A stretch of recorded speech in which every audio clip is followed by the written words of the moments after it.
our intro. Let's get started on Twitch and YouTube. All right. There we go.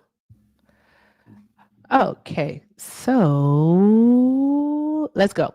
All right, guys, we're now streaming on Twitch and on YouTube. All right, so if you're a dedicated Twitcher and a tuber, by all means, please report for duty. And I know you do it because you love me, so I appreciate you all so very much. I'm getting a Swan raid this early. Thank you so much, Swan. All right, I see Leisha, so I know it's real. Thank you, Leisha. All right, guys. With that being said, thank you all so much for being here on this beautiful Friday. You could be anywhere else in the world, but you are here with me, and I appreciate each and every last one of you. So with that being said, the only thing that I ask is that please let's be active participants. Let's tap the screen. Let's share the live. Let's knock out these gift goals. We also have a daily donation goal of $150. It's the best way to support me, the creator, the one hosting this show, and it's the best way to do all the good things. Pay links are in the bio. Everything with Erica is the name, PayPal and Venmo, and I also have a Zelle, everything with Erica9@gmail.com. And I just want to thank you all so very much for everything that you do. We're going to have fun like we always do. I think tonight is a night. I am going to set a time. I think by 8:30, we should have everything knocked out. If we have our manifestation goal taken care of, if we have 300,000 likes, and we have our daily donation goal taken care of, we can do some pickle time. I think we could do some pickle time because it's Friday, so why not? And also I have someone, yeah. So I have someone that wants to join. So I'm hoping that we can do some pickle time. So with that being said, guys, let's keep doing all of the good things while we are here. And if you are a Trump supporter, get in the box. Get in the box. And Swan, I saw you, babes. Welcome in again to the Swan Raid. Yeah, I was waiting to see you, Swan. So yeah, draw some hearts in the chat for Swan and the Swan Raiders. I appreciate each and every last one of you. All right, so again, let's keep doing the good things. Trump supporters, get in the box. We have so much to discuss. Hey, Martina, I see you too, Sean. I want you to come up here and defend Trump. Defend it. I want to see. All right, and let me see here. I would definitely say I keep getting text messages, so it's throwing me off. I'm sorry, guys. I think I should put my phone on Do Not Disturb, but everything is connected. So if I put one phone on Do Not Disturb, the other phone goes on Do Not Disturb. So does the iPad. It's a lot. It's a lot. Okay, so with that being said, guys, tap the screen, share the live, and let's do all of the good things. All right, let's see. What do we have here? If you voted for Donald Trump, go ahead and get in the box. Get in the box. Because you don't get to yap in my comments. If my mods see you yapping in the comments, they are going to send you an invite. All right? If your invites aren't on, they're going to do the thing. So you need to get in the box. All right? Because this is not your safe space. You don't get to yap in my comments. I just want to let you know that.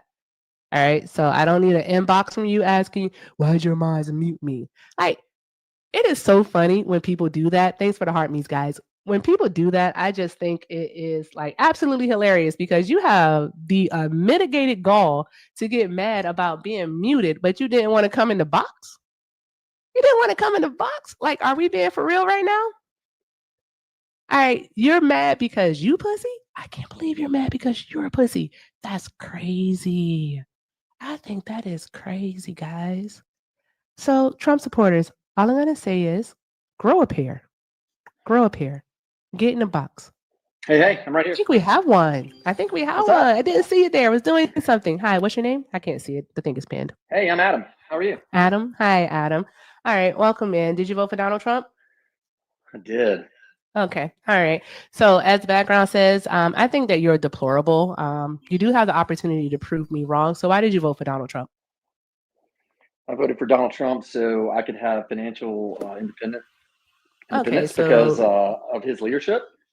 I voted for Donald Trump to secure our border. I voted for Donald Trump to provide tariffs. I voted for Donald Trump to turn the situation of economy. We can definitely do one at a time. You mentioned a few different things. I'm sorry. Okay. Is this mic on? Cool. Is the mic on?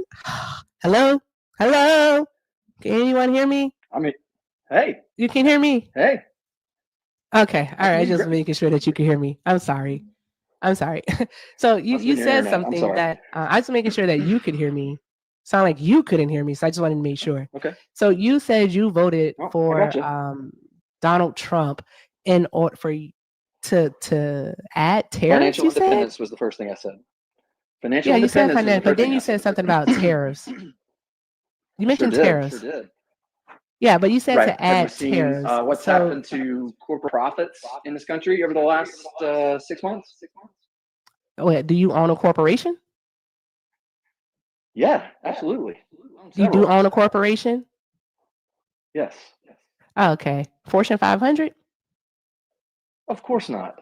I'm a small business. Okay, I was just wondering. I don't think you own a corporation, but you can tell us that, and that's cool. Do you understand what a limited liability corporation means? Hold on one moment, Adam. They say that there's an echo, so I'm going to fix it. Hold on one moment.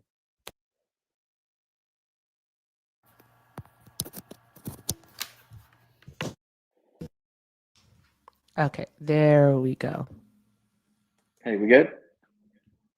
Okay, hey guys, do you still have the echo?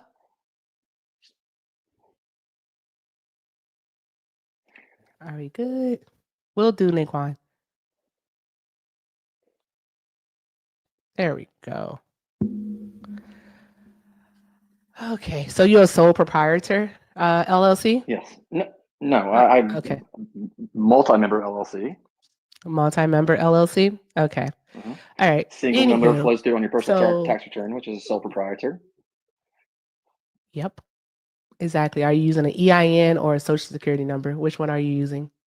Employee identification number. Thank you. Okay. All right. Anywho, with that being said, this exercise or no? Not really. Not necessarily. Okay. Well, let's see. Get to your point then. First thing I said was financial independence. I also said tariffs. I said border. What else want to get to? Okay. First of all, I want you to calm down because I'm doing a few different things at once. You're not calm because you're actually being kind of condescending, and I want you to stop. All right. If I'm noticing it, that means that the chat is noticing it. I want you to stop. All right. I've been nothing but you don't get to determine whether or not you've been kind or not. I'm telling you that you haven't. So let's get back to it. So in regards to the tariffs, you said you wanted Donald Trump to actually add them, and do not cut me off. I want to understand that we have a base foundational understanding of what a tariff is. Okay. What is a tariff? It is a tax levied for the individuals who are importing good. Yeah. I love when y'all try to make it sound like you're additional, like you're some type of extra smart. It's just a tariff on an imported good. Good grief. And then also, do you understand the function of a tariff? And if so, please tell the class what the function of a tariff is. You also have bars. The function of a tariff in our instance is to change. Excuse me? No one asked you for your instance. What is the function of a tariff? Is to change the system and where people procure their sourcing from. No, it's not from where they procure their sourcing from. That's not it. The nation, certainly it does. Where do you think we source goods from? China? The function of a tariff is literally to spur domestic production. That's typically that's literally correct. That's literally that's it. Right. That's literally it. And I know we just had to tell you that it literally is to spur domestic production. All right. So if Donald Trump, do you understand how that? All right. If the United States by sourcing goods that are imported. You want to go further? So does the U.S. have does the U.S. have an unlimited amount of, let's say, things like lithium, cobalt, magnesium? Do we have an unlimited amount of things like, I don't know, cotton, red dyes, purple dyes? Do we have an unlimited amount of, let's say, semiconductor chips, where we're all going to be able to actually just have all of these resources within the United States of America, where we don't have to actually do trading with other countries? Do we have that? No, we don't. And that's okay, what we're trying to change. Cool. Absolutely. And so here's the deal. You have to get your sourcing from various countries, not just one. Exactly. But didn't Donald Trump literally say that he wanted to bring that manufacturing back to the United States? And in order to do the manufacturing in the United States, they actually have to source it from the United States? Manufacturing is a piece of the economy. It is not every. You have to have. We know that it's a piece of the economy. You're not answering the question that was asked. And of course, you're not answering the question that was asked, sir. Absolutely. That's the thing. So answer the question, please. So what is? Now I'm going to ask it again, and I want you to actually answer it so that you don't try to circle around it. I want you to directly run into the question and answer it. All right. Donald Trump said that his goal was to bring manufacturing back to the United States of America.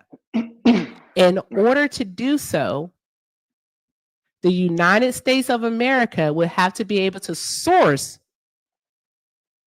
those items from the US. We would have to have those minerals, those materials, so on and so forth, here already in the US, so we don't have to trade with other countries. Apple. Let's just talk about Apple. We can start with Apple if you want to, but when it comes to Apple, Apple is still going to be importing certain parts for their material, for their products from other countries. You're always going to be. I mean, there's not one economy on the planet that's what we're saying. Relies on itself. Well, China has a huge manufacturing economy. The United States of America is ever going to say you could be a one sole source provider for everything. But isn't that what Donald Trump wants? He wants the U.S. to actually. Absolutely not. He actually no. When did he say that? When did he say that? That we wanted better trade terms? When did he say that? Because Donald Trump literally campaigned on, and when he got into office, he literally said that he wanted manufacturing back in the United States, and he was charging his tariffs. He was charging his tariffs because then he wanted to work on trade deals. So it doesn't make sense that he's asking for it both ways. I'm trying to understand. This is multi-layered, and I understand that it's multi-layered. I don't think that Donald Trump understands that it's multi-layered. So you're telling me because Donald Trump's tariffs don't even make sense. Is tariffs were only because of manufacturing at home? Is that what you're saying? If that's what we're saying, we can stop having a conversation, because there's a trade deficit. And there will be a trade deficit. We are a net importer, and we will always be a net importer. What would be the problem with the trade deficit? What are the issues with the trade deficit? If you understand what a trade, what's the problem with the trade deficit? Costing us to import. The cost of importing? Excuse me? Did you say the cost of importing? What did you say? 100%. The cost of importing? Yeah, absolutely. There are costs of importing. Okay, so who is the number one consumer nation in this world? U.S. Yes, we simply just buy more here in the U.S. And you know why we buy more here in the U.S.? Because we don't produce here in the U.S. anymore. Right. We don't have the infrastructure to actually do so. Is doing. Done it actually, so we've already your volume keeps cutting in and out. Your volume keeps cutting in and out, and it makes it hard to hear you. Okay, so manufacturing, that is a goal of what Donald Trump has done, right? And it has already began starting in the $1 billion range. So if you don't think no, it hasn't. Apple has put in. Has Apple actually broken ground? Because Apple pledged $400 billion previously, and nothing came of it. And I'm sorry, something did come of it. What they actually did is they invested in STEM programs, and they invested like in smaller companies, but nothing directly from Apple actually manufacturing in the United States.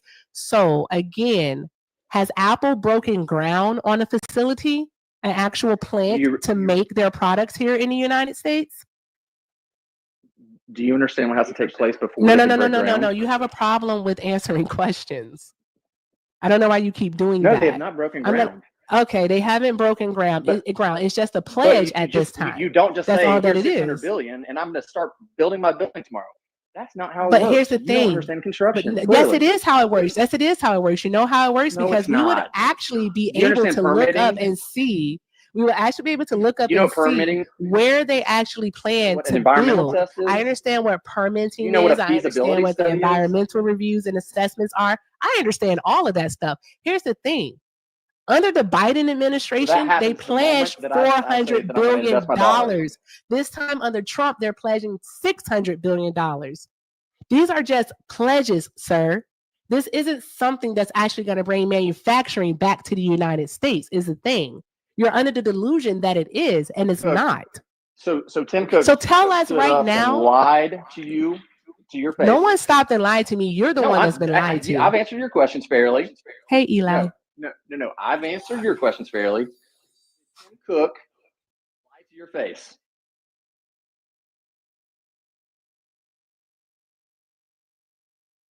Okay. Okay, No? Ray, hold on one moment. Let me read these two things off. All right, Ray, I got you. This is going absolutely nowhere. You guys have no understanding. You're completely out of your Okay. depth. No, you're out It's of your depth insufferable. because you actually believe that manufacturing. No, Who has no. started building here other than the Excuse. Taiwanese chip manufacturer who already had their facilities here in Arizona? All right. Who else has started building here? Tell us. Mercedes Benz, What are we on? Month 7? Tell us. BMW. Where? I'm still going. I mean, Your the state phone of keeps Georgia, where cutting I live. out. I told you that your phone keeps cutting out, so I don't hear you. So I'm not sure if you're using Bluetooth or not, but you need to speak into your Mercedes Benz, microphone. Mercedes Benz, Kia, BMW have all made massive investment in my home state, in Georgia. Are these pledges or have they actually started building? There's a difference, is what I'm trying to get you Investment, to building. understand. Look up Mercedes Benz, state of Georgia. Look at the growth that has happened in my state alone. And it's not just Georgia, it's everywhere. You guys have the inability to look around because you want to keep your head in the sand because it's not cool for your echo chamber. Let's see here.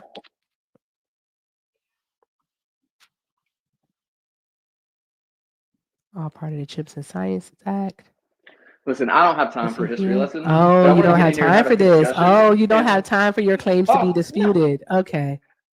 listen, Okay, we get I wanted it. to have a conversation with We you get it. to see if you wanted to talk. You're completely out of your Okay. depth, and it's okay. Okay, All I right, know. If you have want a to good run, evening. you can run. Is this you running? Is this you running? Are you running? This is me not having You time. you don't want to you don't want your claims to be disputed? Are you about to skedaddle? Please skedaddle. Oh, he skedaddled. He skedaddled. And guys, we got a skedaddle. We got a skedaddle. There's that. Bruh. Oh, I played it again. I guess it deserved the extra one. All right, yeah, Rhea, you can come up when you want. You don't have to do that. Also, you can always just send me a message on Discord, so you don't have to do that. You don't have to do that. All right. Shout out to Rhea for the $2 on Venmo. I appreciate you, Rhea. Also, shout out to Eli for the 5. Eli said, "Bye, Timu Monopoly Man." Exactly. Like, what was that? They didn't want their claims to be disputed. These are just literally investments, not investments, guys. These are pledges so far, guys.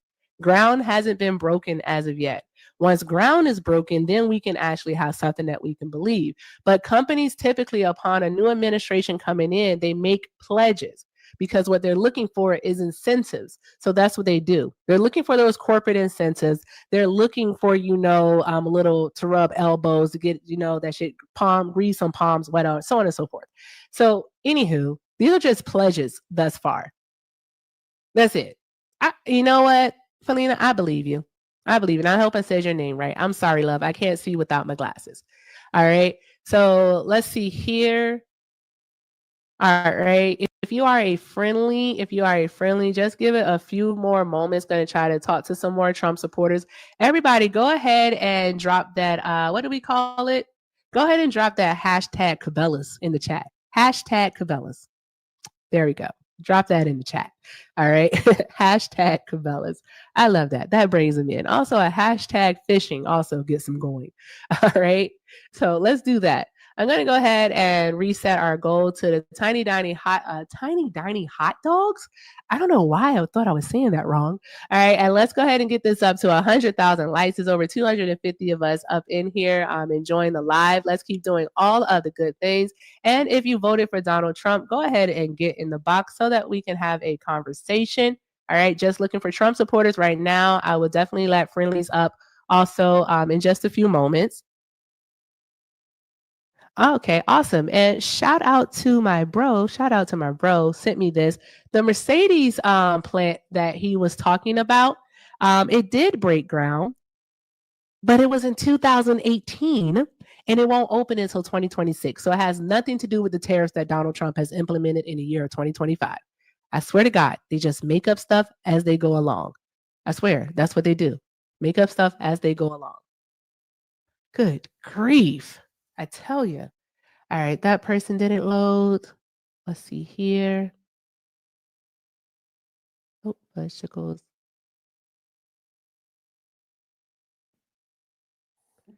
Hi, JC. Did you vote for Donald Trump?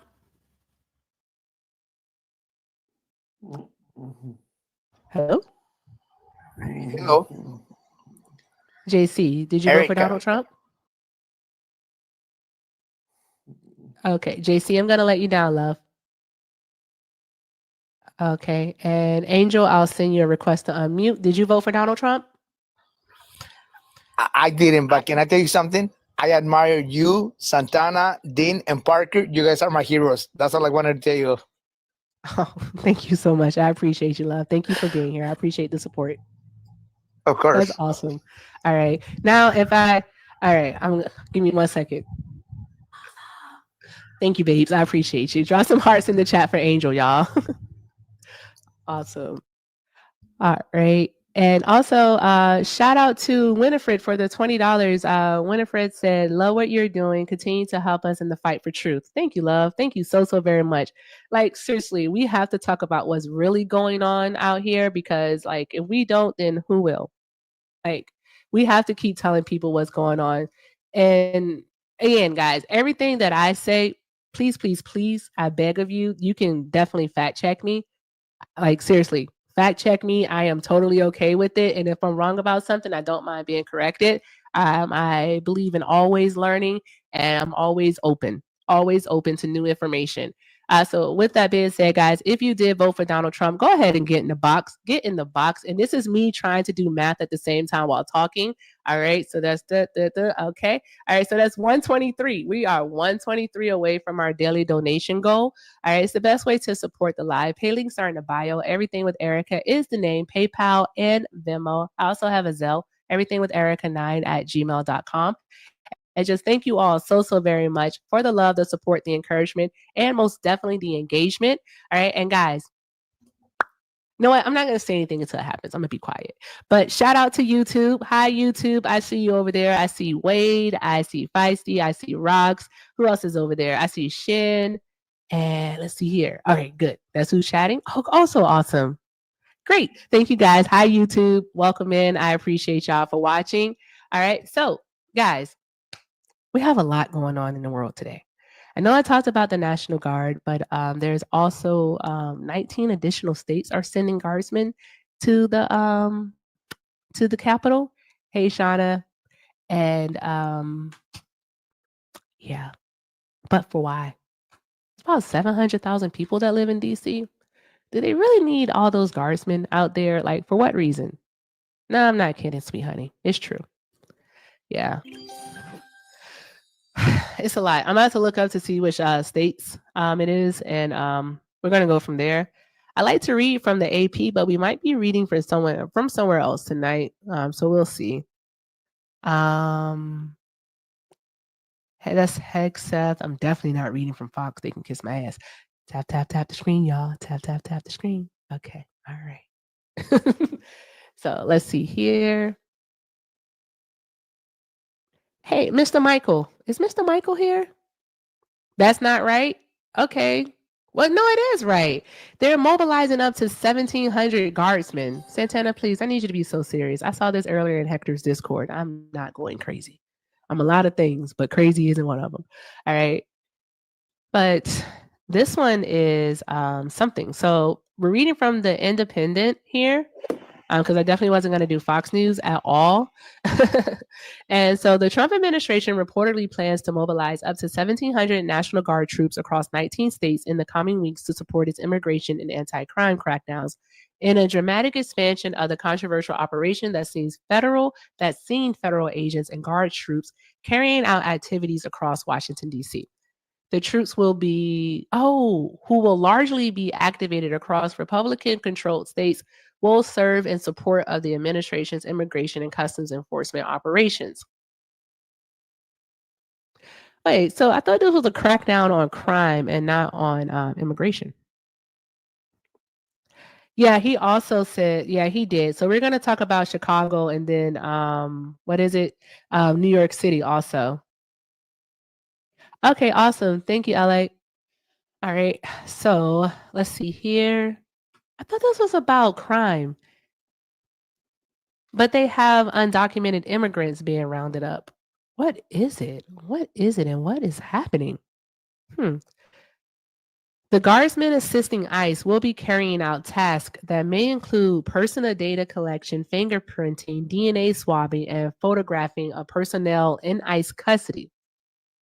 I mean, like American citizens wouldn't be in ICE custody. So is he flipping what it is he actually wants to do out there? So that's why I say he's full of shit. I never believe anything that Donald Trump actually says. Never. Never, ever, ever believe anything that he actually says. No, just no. Absolutely not. Just no. Just nope. Nope. Oh, Hey, and Shauna lives in DC. What's up?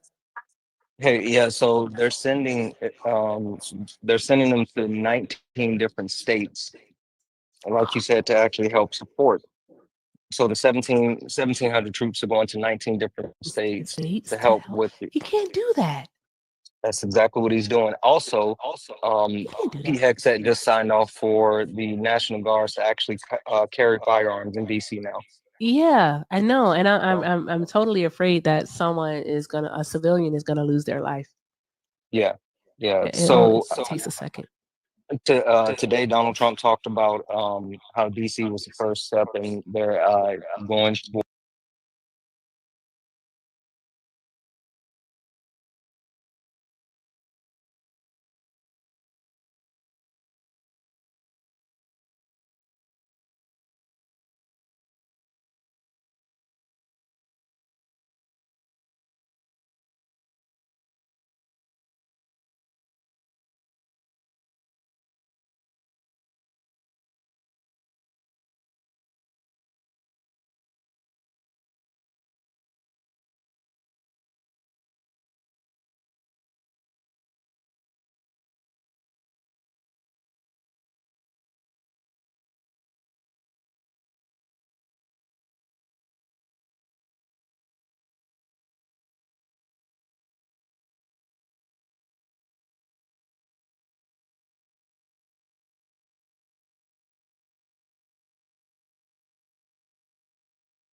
Go ahead and refresh that. Hopefully YouTube comes back. It's not frozen anymore. Am I moving? Okay, I'm moving. That was me testing to see if I'm moving. All right. Thank you so much for letting me know. YouTube, we should be back. I'm so sorry, guys. I am so sorry. All right. There we go. Okay. So, yes, he's sending troops down to Venezuela and also to Mexico because he says that he wants to basically stop the cartel. But that doesn't make any sense whatsoever. Chewy thinks that Russia is somehow involved, and I didn't put it past him. Someone go get Chewy. Someone go get Chewy for me. She can explain it a whole hell of a lot better than I can. I'm gonna try to see if I can share it to Chewy. Because It's so much. It's just so much. And where are the Trump supporters? You have a theory too? Okay, you can share. Trump supporters are scaredy cats. So there's that. They're not going to be requesting up. A lot of the stuff that they want to talk about, we know is bullshit. Hey, Mac. Mac, you're the special guest. I told everyone, I said, if we reach all of our goals today, all right, which we have to get to the manifestation goal and we have to get 300,000 likes and we knock out our daily donation goal, then we can do some pickle time and you get to come up and do the pickle time. So we're going to see what happens, Mac. We'll see what happens. We have an hour and a half to get there. Or was it 2 hours? We have 2 hours to get there. 2 hours to get there. All right. Hey, Rhea. Long time no see. Happy belated birthday, love.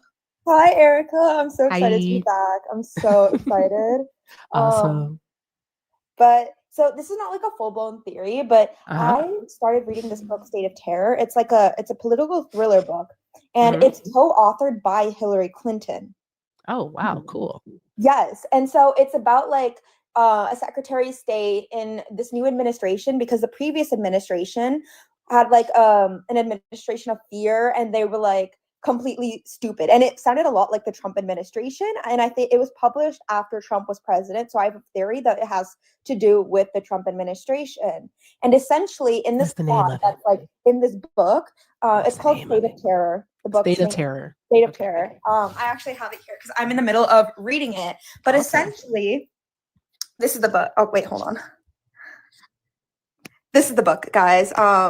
But my theory is that, hold on, I'm bringing it. My theory is that, so in the book, essentially the Dunn administration wants to come back into power, and they basically planned like bombings in 3 different areas of the country, and the person who's pulling the strings is actually a terrorist. It has something to do with like that. And I have you gotta say terrorist. Yeah, terrorist. That's Facebook friendly. I'm tired. TED Talk friendly words. It's been a while, Erica. Okay, it's been a while. So my theory is that the Trump administration, like there's someone farther that's like pulling the strings. Either it's like it has to do with, I think, Israel. Like either Israel or a terrorist group around that, because we've always been like close ties with Israel and Russia. So I have a theory that has to do with that. And for this to be something like Hillary Clinton co-authored, she must know something. Oh, so you feel like there's some insider information there that's happening? Yeah, I feel like she put some of that information into this book. So that's interesting. That is extremely interesting. All right. And Rhea, Chewy is also here, and Chewy has a theory about why Trump has sent the ships down to Venezuela and Mexico. Chewy. Hi, my beautiful queen. Did you see that he activated the National Guard against 19 states? Yes, you did. Yes, I did. Okay. I misunderstood it, but I read about it. I just was reading about it, and yes. So National Guard is going to be in 19 different states. I just read that Texas is going to have the largest deployment. I'm trying to tell y'all, he is not going after undocumented immigrants. He's trying to go after people who legally can be here. Like, did you read that he is going to review 55 million active visas for any violations? Yeah. And I'm like, if they had any violations, it will already be noted, because we have a criminal justice system here in the United States of America where if you are an immigrant, regardless of your status, if you commit a crime, you serve your sentence and boom, you get deported. Hey, what are we doing? So now, what if I told you all of this has already happened before, every single step of it, and I would have to break it down for the people. What Abe Lincoln? What did he do? Oh, God. I know. Hold on. What did Abe do? Don't ask me no questions. I just need you to tell the people. What if I told you that Abe was also responsible for a similar Mexican repatriation that made sense in the 1930s? So he deported all these citizens before they left, and then he arrested them in different concentration camps, anybody that went against him. Because, like I said earlier, we had 7 different countries fighting on our side. So you had 3 countries fighting on the side of the secession states. You had 4 countries fighting on the side of the Union, 23 Union states, 11 secession states. You said, okay, you're talking about FDR. Oh, I'm talking about your Civil War. No, ma'am. No, because you said 1930. There's so much is happening. I'm trying to follow the dates. I remember I learned yesterday that even though it wasn't official support from the countries, yes, like Ireland, was it France? I remember Queen, they sent militias. You are correct. They couldn't send their armies. But just like Venezuela got their militias together, this is the exact blueprint. This is a lot. All right, go ahead, Chewy. Thank you, Shauna. What if I told you Abraham Lincoln was messing with Palestine? How? What? Baby, the Greeks have been messing with Palestine since they named it. I know you want to do the Abe Lincoln argument. I know. No argument. Told you not to do listen, I have no argument. I don't know it. I want to hear it. I'm gonna keep it $1.50. Okay. When it comes to women and POC, right now we are living in dangerous times, and I'm not talking about dangerous times in a year or 6 months. I'm talking about if he gets into 19 states with the U.S. military violating that Constitution, going against Congress, he is conducting martial law. There's no act needing to be activated or anything else in between. You are not allowed, per the Constitution, to activate the U.S. military against American civilians on soil. Exactly. Yep. Posse comitatus. Yes. So how is he? But so with him doing this, because I know that you are very well versed in the Constitution, how is he actually being able to do this? Is it because he has the governor's approval that he's able to do it, or how is he actually legally able to do this? The Homes Act of 2002. It allows the U.S. president to mobilize the military on his own accord at any point in time, whether it's domestic or international. That's why what you have to pay attention to is that he sent the Marines to Venezuela, but he sent the National Guard. We have 6 branches, technically 7. You have the U.S. Coast Guard, you have the Army, the Marine Corps, the Navy, you have the Air Force, and then you have Space Task Force, and then a secret branch. But with that being said, in that light, they all have their own tests. That's why they're in Latin, Semper Fidelis for the Marine Corps, and then you have the rest for other people. Well, the National Guard is not trained other than to deal with domestic violence. They are sent on a monthly basis on a 1-month service of a weekend, and then trained 2 weeks of the summer. So they are trained on soil. So the National Guard is trained to specifically fight us, riots, things like that. They are not trained for combat with other countries. Yeah, that is true. Wow. So Abe was in Palestine. In the 1830s, Abe was in Palestine. And the way you can check me on it is because the French was in the United States of America. And the French and the British have been taken over since the time period of the Turkish Ottoman Empire. I'm sorry. I think Rhea, let me try. Should we come off mute? Here. Okay. Hello? Yeah, Rhea, I think when you're off mute and Chewy is off mute, there's an echo, but there's not an echo anymore. Go ahead, Chewy. Go ahead. Reply so far before I leave you with the rest of the information. This is it's just all, I told you, it's a lot of information to take in. I actually want to spend some time early next week reading all about it to be better informed, because I'm not going to say it's something that I'm an expert in. I just know that a lot of the things that Donald Trump is doing, we've seen before. Like we talked about the Smoot-Hawley Act. I've always made that connection because I say look to the past and see the future.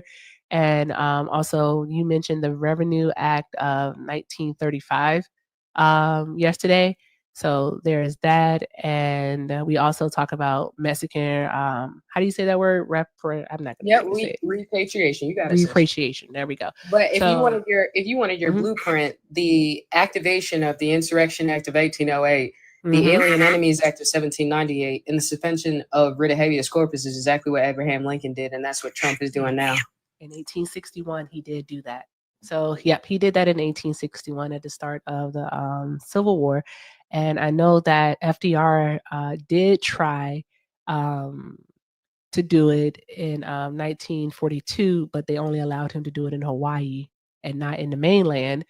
And so I have this concern that Donald Trump, I'm just trying to, the thing that my mind can't wrap around here is that there's actually no threat.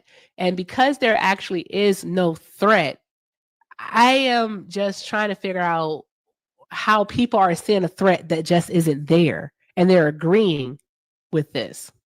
That's what I'm trying to understand, Chewy. That's what I can't seem to like wrap my mind around. Well, we know there's no threat because we're women in black. Every day we come on television, there's somebody that's being unalive. We're desensitized to it. But when people turn on the television that are white and they see what's going on the TV and they hear that we have threats coming to this country, it immediately binds them together as if they were Europe again, and they say we have to fight. Jesus Christ. You know, it's so easy to lie to people. Go ahead, Rhea. So I currently intern for my congresswoman. I recently got it, and it's something I'm really enjoying. Congratulations. Thank you. But I can't say too much, but we do a lot of like cases that interact with, you know, Social Security, Medicare, like a lot of federal cases and immigration, like that constituents need help with. And I've seen a lot of cases regarding people detained by ICE. I've heard from these people the type of inhumane treatment. They're losing weight, like they're not being fed properly, like they're losing so much weight. It's disgusting. It sounds like the camps.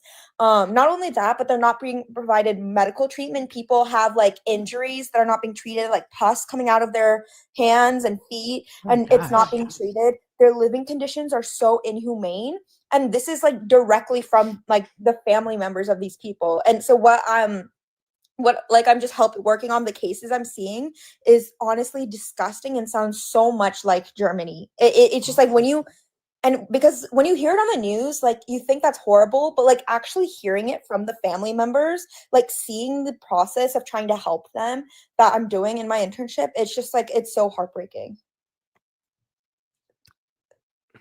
I don't know. I think I have a bit of naivety when it comes to this. That is absolutely it's fucking disgusting. It's deplorable is what it is.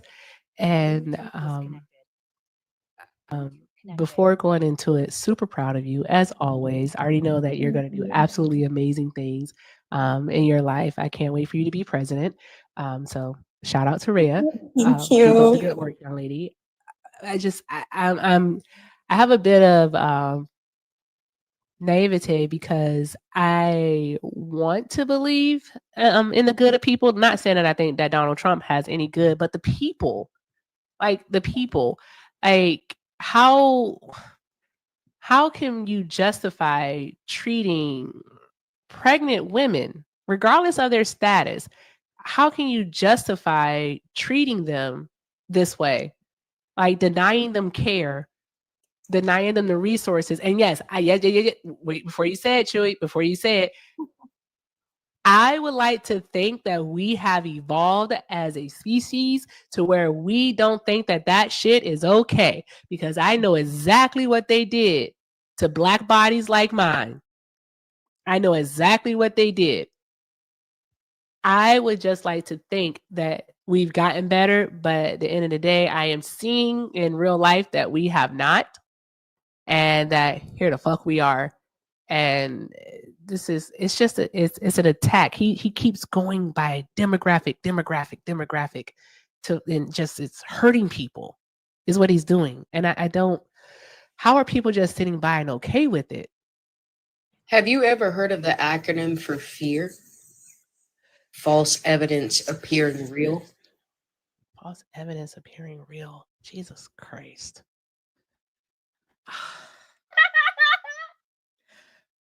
They taught it to me. If it makes you feel better, they taught it to me where the Kennedy sisters graduated from at Manhattanville College in political science.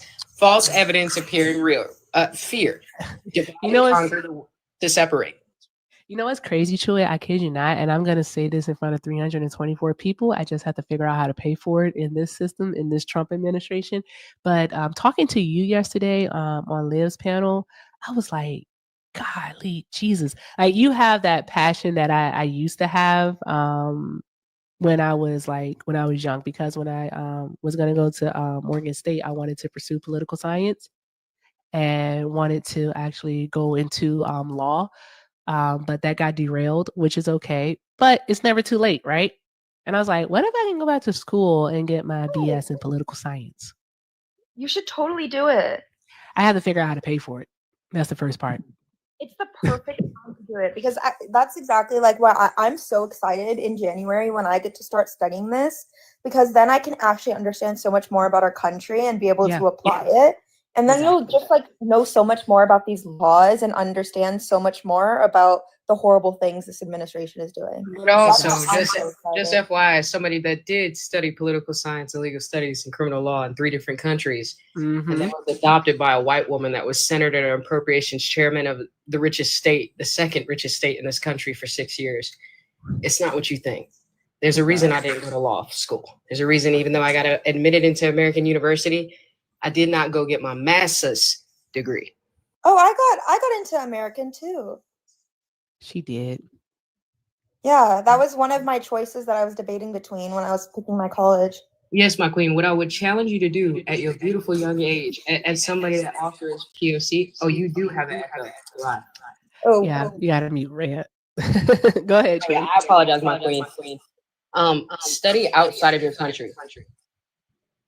I studied at the University of Cape Town in South Africa. I studied at the University of Roehampton in England. I've been to Qatar. I worked in Dubai. I have experience outside of the United States that turns me against my government. I am a conservative because of that experience. My mother is a lesbian Democrat. Yeah, Chewy, you have feedback on yours. Oh, I'm sorry, Rayla. Let me drop and come back. Okay. But yeah, I didn't want to hurt. Oh gosh, I have it too, don't I? No, you're good. Oh, It's Chewy. Chewy had the feedback.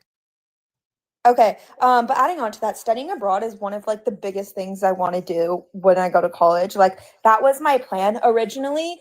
The university I was previously committed to, I was planning on studying abroad to Prague for a semester. I feel like I have an echo too.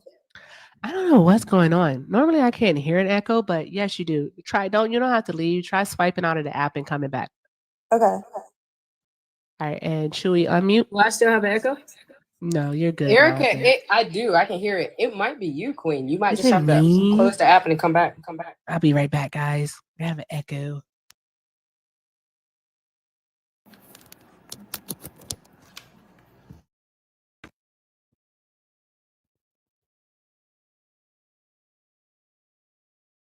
Y'all tap the screen. Follow my queen, Erica. Honestly, I come here to get educated, not education. I promise you.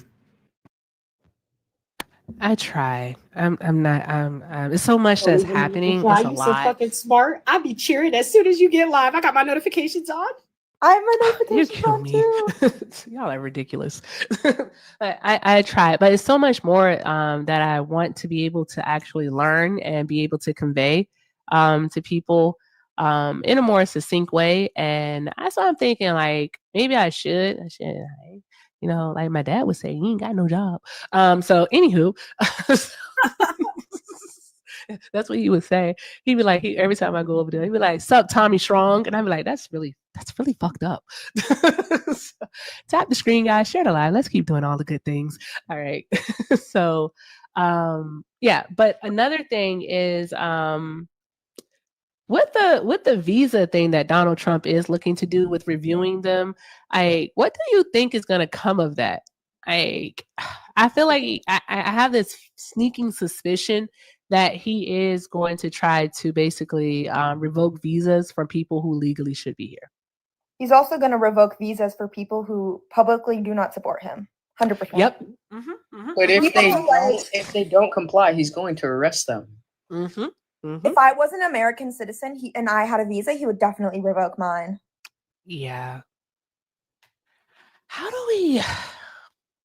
You know what's crazy? So when I was in Canada for a family wedding a couple weeks ago, when we were coming back, all of my family members, like Rhea, if the people at the immigration center ask you, who do you support? Do not say you don't support Trump. They were like so serious about it and dead serious. They're like, do not say anything against Trump while you're there at the airport. Don't even do it because they might revoke it. Like it's insane. I'm a US citizen and they were all so scared for me. Wow. Put it this way, Erica. He's going to come after us too. I purchased 10 acres in Costa Rica for my community. I've got a community of 10,000. We just purchased it a month ago. That's awesome. We are preparing, and there's no. It's not an if, it's a when. It's too similar to what Zitler did, and Abraham Lincoln did, as well as what we talked about with the Smoot-Hawley Act, to be ignorant to it. We're about to go to war. That's what I wanted you to talk about. Russia. Yeah. So Vladimir Putin started his career. I don't think people know his past. And Yagovich Baruski. So I studied Russian. I studied Russian and East Asian studies while I was currently abroad in South Africa and England. And the thing that I realized is, them motherfucking countries don't give a fuck about us. They would tell our history like it's nobody's business. They would tell us who, what, when, or why we were involved. But secondly, Russia has never fought against the United States of America. It's been so bad that the United States of America in the 90s bombed a Chinese embassy in Belgorod, unalived multiple citizens, and they never responded because we have them attached to our SWIFT agreement. So the United States of America is like a new Rome. And even with that, if you take that into consideration, the Russians are related to Julius Caesar. They're the Tsars, the original Tsars. So the original Roman Catholics, that's them. The Italians don't exist anymore. The Greeks don't exist anymore. They filed themselves out in the early 500s during the Dark Ages. So Russia is currently using Vladimir Putin is KGB. Imagine a CIA agent talking to Trump in the back of his ear since the time period of 1999. I don't know if everybody knows his history, but his two brothers mysteriously died when they were living in St. Petersburg. And when they moved to Moscow, he had a whole new identity. He grew up poor and everything else in between. So when he became a part of the KGB, yes, they have people that are being unalived. When I was living in England, 6 of their oligarchs were unalived on our soil in England. They had been unalived like Princess Diana and everything else in between. However, it's the same thing when you think about the people that are exposed in the U.S. government, like Edward Snowden, that are ousted or go missing. Mm-hmm. Osama bin Laden would have exposed the U.S. government if he was found. So would Hitler. Excuse me. So Vladimir Putin is using Donald Trump as a puppet because Donald Trump is the 60th percentile of this country. He can't read, he can't write, and he doesn't know how to calculate math. He's a puppet. Exactly, Queen. My auntie calls him a useful idiot. Exactly, yeah. And the Republican Party took over the House of Representatives and the House of the Senate, so they just need to let him roar. He is literally his administration is a puppet, and there's a puppet master that has to do with Russia and Israel that is controlling his strings. I stand by that. Like, that is my entire theory. Who do you think that is, though? The puppet master? Congress. Congress? They are the only branch within your 3 articles that don't have term limits. Even your judicial branch technically has term limits by death. Yep. And they have been in power. There are 60 of them that have been in power since the time period of the 1960s. There are 2 of them that have been in power since the creation of 1948. Jesus Christ. My friend and I were talking about conspiracy theories the other day, and we were talking about how much AIPAC money contributes to the electing of politicians in Congress. Literally, I'm pretty sure 99% of the politicians in Congress were able to successfully fund their campaigns due to AIPAC. Good grief. So, Erica, did you see today that we would be paying for their Israel's healthcare? Yes. Yeah.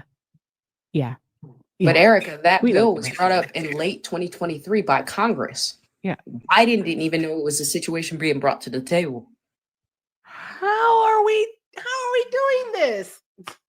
How are we doing this? Yes, guys, I do not pretend to know it all. I just do research and read, and I listen to people that are more knowledgeable than I am. So yeah, I don't pretend to know all of this stuff. This is absolutely mind-blowing. How are we doing this? Wait, can I low-key talk about a conspiracy theory? My friends and I, this has to do with Israel. Yeah, you can talk about this conspiracy theory, my queen, if you understand to conspire means to commit unlawful acts against the government. As long as you know that's what that means. Theories. No, even under conspiracy, it means that you're using your First Amendment against the government. So it couldn't be a conspiracy theory if you can prove it, my sis. Okay, so I have an alleged thinking. And this is not the ideas of the host. All right, solely the guest. Excuse you. And guys, please keep tapping the screen. Tap, tap, tap the screen. Share the live. Let's keep doing all of the good things and show Chewy and Rhea love while they're here, imparting all of this knowledge on us. Like, just show them all the love, guys. I appreciate y'all. Because that is something. And Biden didn't know? That is. Go on, Rhea. Go on.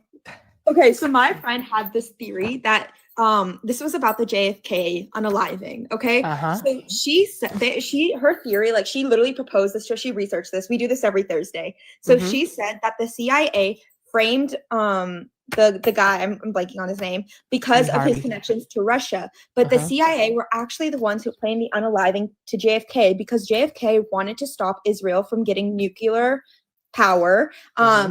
And they wanted them to they had like a secret facility, and he wanted to stop Israel from obtaining these because he thought it would be very dangerous. Now, Lyndon B. Johnson loved Israel and let them pour a lot of their AIPAC money into Congress, the foreign entity of AIPAC. He let them fund Congress. And so because of that, because of that, she thinks that allegedly the CIA allegedly unalived JFK because they wanted the funding and the notoriety that AIPAC was going to give them. But JFK knew that if AIPAC was funding money, that this would bring corruption to the country. Wow. And there's like theories that there was blurry footage, that there was like a silenced pew pew, that like there's, and that like their brain autopsies was switched of JFK. She was like giving me so many theories. She also said that JFK signed an executive order to nationalize the Federal Reserve, so that the funding would be from the U.S. government because the Federal Reserve was a private entity, and that she thinks that the Federal Reserve caused the large wealth gap and the decline of the middle class. So JFK noticed that and wanted to stop the Federal Reserve from taking over, and because of that, that's why the CIA unalived him, because the CIA deputy director and JFK had a lot of tension. And here's why. There was this thing called Operation Northwood in 1962. This was declassified by the DoD, where the CIA director proposed false flag terrorist attacks to JFK to pin on Cuba for sympathy to unalive Castro. But JFK didn't like that because that would mean harming U.S. citizens and then pinning it on Cuba. And so because of that, JFK stopped it. He didn't like it. So the CIA director allegedly did not like JFK, and that's why there was a lot of tension. We're going to run a little bit deeper with that conspiracy theory and make facts to it, because you are correct about 95% of it. Wait, really? Yeah, Operation Northwood is correct. We just taught that about 2 weeks ago. So you are 110% correct. But what we need to pay attention to is why Operation Northwood was enacted. The reason why the CIA came out of nowhere is because Cuba had a U-2 spy plane that currently detected that there was missiles facing the direction of the United States. And those missiles were from Russia. And it was correct. It was confirmed by our U-2 spy plane. On top of that, OPEC was created in 1962, the Organization of Petroleum Exporting Countries, which meant that the countries that we invaded during the time period of 1800s in the Latin Americas and Central Americas, the 73 coup d'etats that we conducted, they would be lost to Russia and China, which evidently they were. So in a sense, actually, I would challenge you to find, my Queen Rhea, did JFK get eliminated because he was bringing back the gold standard the same way that Abraham Lincoln wanted to keep the gold standard, and he was eliminated? That's what I wrote down, because it was about the Federal Reserve. Look at him now, I fucking love her. What? She said she loves your notes. She took her notes. No. So literally, my friend and I got together on Thursday. We each had a theory that we proposed and talked about. So my friend was doing JFK, and then we also did MK Ultra. But yeah, we literally just did this on yesterday, and we have like all notes about this. Want a synopsis? I have it. No, I have it. You can, yes, please, for the chat, but also yes, for me. It's a lot going on. I swear, like, I want friends like you guys in real life. Like, really, I'm fangirl and Rhea's fangirl. Are you joking? I want friends like you all. So it's okay. The Black Scottish people found us a week ago. Go ahead and show my queen, queen Erica some love in the comment section. Put Win Erica in the comments. If you want a synopsis real quick from me and Rhea, because I'm pretty sure she's gonna chime in where I chime out. You're gonna get a synopsis of about 100 years in less than 10 seconds. This is awesome. This is awesome. Which one are we talking about? MK Ultra? So, sis, I'm actually going to go from Palestine of 1890, 1897. Okay, you start with that. I'll let you know when I'll chime in. Interrupt anytime you want. I'm gonna do this. Go ahead, you guys are good. Oh, and this was my takeaway from our little meeting. Never trust the government. I wrote it down in caps and underlined it. That was my takeaway. And next week, my new project that I'm doing is Russian Israel propaganda that has influenced the U.S. citizens. That's awesome. Hi, Joey! I'm sorry. Hi, Money Out of Politics movement. I fucking love you. Hi everybody, real quick, and let me get my gifts up. I just want to make sure we're showing love to Erica. Make sure you are tapping that screen, sharing this live to at least 3 people, and taking the opportunity to gift in the host. But we're gonna do a quick recap of understanding what's going on. Put a yes or no in the comment section if you were aware that France and Britain were negotiating the area of Palestine in 1897, which led to World War I between the time period of 1914 and 1918.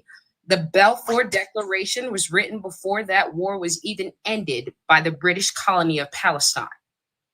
Abraham Lincoln was talking about Palestine because we were invading Palestine at that point in time during the 16th president in the 1861. On top of that, for anybody and everybody that missed it, democracia, the democracy that we have in the United States of America, comes from the Iroquois and the Greeks. So anything that the Greeks had, we took. So the Greeks changed Philistia to Palestine during the 4th century, and therefore, when the Brits and the Spanish and everybody else, look at my Queen Maria, decided to take over, that was our situation when we decided to beat the Brits during the time period of 1803 to 1861. For anybody and everybody that missed it, the Brits and the French were some of the first countries to take the opportunity of ending slavery. The United States of America was one of the last countries on the planet to end slavery. Technically, we codified it under the 13th Amendment. But with that being said, for anybody that missed the corroborations, the United States of America fought World War I on Woodrow Wilson from 1914 to 1918. We didn't get involved until Germany hit us under the Lusitania.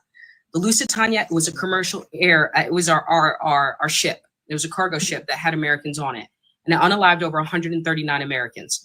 Before that, similar to what we were doing with Ukraine and Russia, and as well as Israel, we were sending a lend-lease aid. A lend-lease aid is a situation where we send military equipment.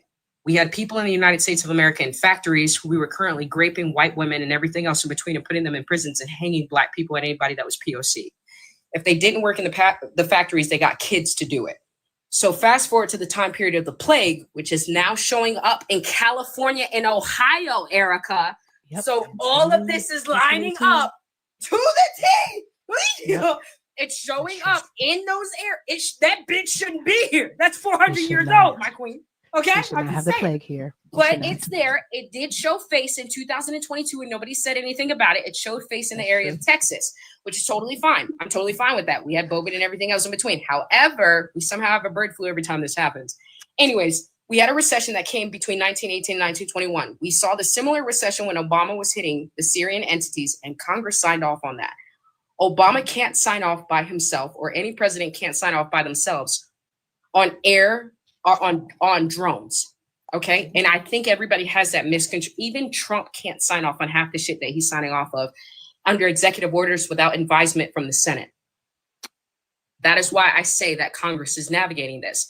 There has been no president since the day of June 14th of 1948 or May 14th of 1948, when Israel was ratified and acknowledged from Britain and the United States, that has gone against Israel, not even JFK. And the reason is we lost our interest in the 60s when Osama bin Laden started notifying his people and Saddam Hussein that the United States of America was trying to take Russian territories. Our Middle Eastern neighbors are the areas that Russia owned. It wasn't owned by Britain. It wasn't owned by Afghanistan, Iraq, Turkmenistan, Kazakhstan, Kazakhstan. All of those countries, even the east of Europe, is all American territory. What people don't realize is that the American troops and the American military is not allowed to take orders from foreign nations. So wherever you see our military, we are leading. That even means the situation of what happened in 1997 with the nuclear, France. They were sitting here and doing the IAEA. We said we weren't going to sit on top of it, but we still had a seat about it. So with that being said, Russia isn't against the United States of America. In fact, Russia has been calling us out since 2012. Vladimir Putin made sure that 60% of his country was able to vote, that no citizen of their country could go to the United States of America. And as somebody that's been in 8 foster homes, We know why. They reported in Russia that Ethiopian, Chinese, and Russian babies were being mutilated, raped, and sexually assaulted in the United States, where over 60% of Russia voted against sending their babies here. And now we are at the Epstein list. So he's using Trump as a puppet. He doesn't respect Trump. He doesn't give a fuck about Trump or anything else in between. But what people need to realize in the United States of America is that Trump doesn't know the Constitution, so he doesn't even know what he's violating. Because he can't read. Yeah, he can't read. But when he was asked, does he have to respect the Constitution, he said, I don't know. I have lawyers for that. So there's that. Go ahead, Rhea. Is it my mic today? Huh? I can't hear you, Rhea. It's weird. It's like a weird noise. Mute, money out, Falcon. Mute. Go ahead, Rhea. Now? I can hear you now. Yes. So Falcon, you gotta stay muted. All just like so insane. And I think Israel has been allegedly controlling us or like our politics for far longer than we really think. And that's why like Wait, before you say that, Rhea, can I ask you a question, my queen? yes. What country went into Germany and saved 6 million Jewish people while they were currently being exterminated from the time period of September 16th of 1939 to June 14th of 1945? Wasn't that us? Country. That's how they got 6 million, just like the Congo. I say none. What was I saying? Oh, yes. That's why this week I really want to do a deep dive on how Israel and Russia have like not just influenced our politics, but spread propaganda to our citizens to make them like love Israel and love Russia. And I was just talking about this with my friends. It's so insane because they've done this to all the major countries. One of Israel's biggest allies is India. Indians always love Israel. Like there's so much propaganda in India itself to love Israel. My grandparents were just here and we got into a fight because we were arguing about Israel and they were like, we love Israel. We love Netanyahu and praising them. And I'm like, no, they're doing like mass unaliving. Like they're not good. Like Netanyahu is not a good person. And I got into a fight with my grandparents about this because there's so much propaganda spreading in India that Israel is a great country. They're a great ally. They're a best ally. This is happening in all of these major countries. And it's something that like I really want to deep dive into because why is this happening? Why is it happening? Huh? Can you play a questionnaire with me real quick? Oh God, no. But no, ahead. You did it just now. You did beautiful with it too. If no country went in to save any Jewish people, why? Why didn't they go in to save any?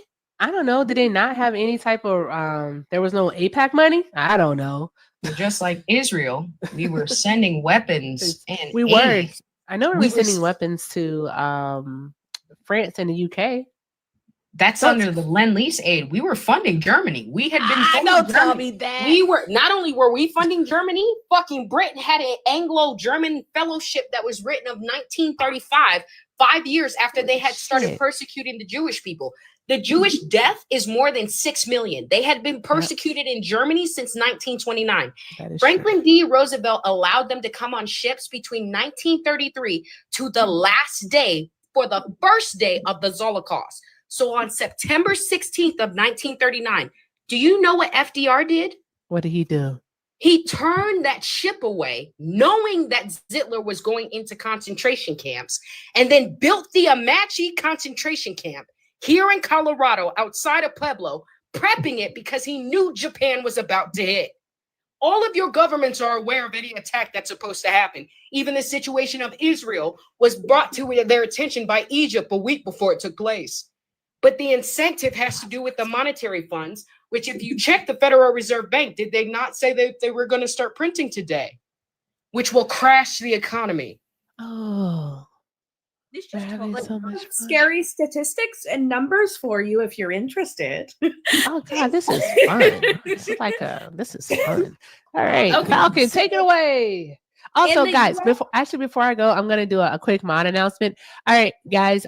So it's over 350 of us up in here. Let's go ahead and get this up to 200,000 likes. All right, let's make sure we get Chewy, Rhea, and Falcon over 1,000 coins, guys. Let's run them up for all of this damn knowledge that they're dropping. I'm sitting here in literal amazement, and I'm actually taking like little notes about things that I need to look into because this is absolutely like, this is awesome.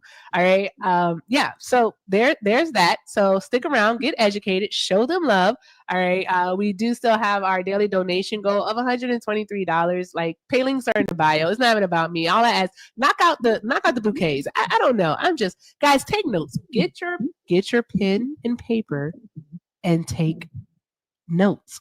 All right, Falcon, the floor is yours, love.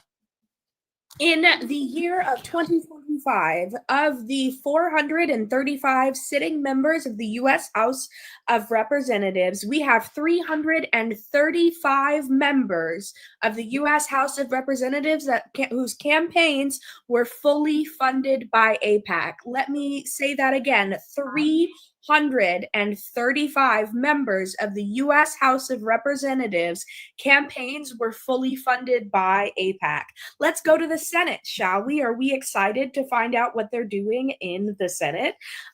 They have less control over the Senate. Out of the 100 members that we have in the Senate, we have 31 senators whose campaigns are fully funded directly by AIPAC.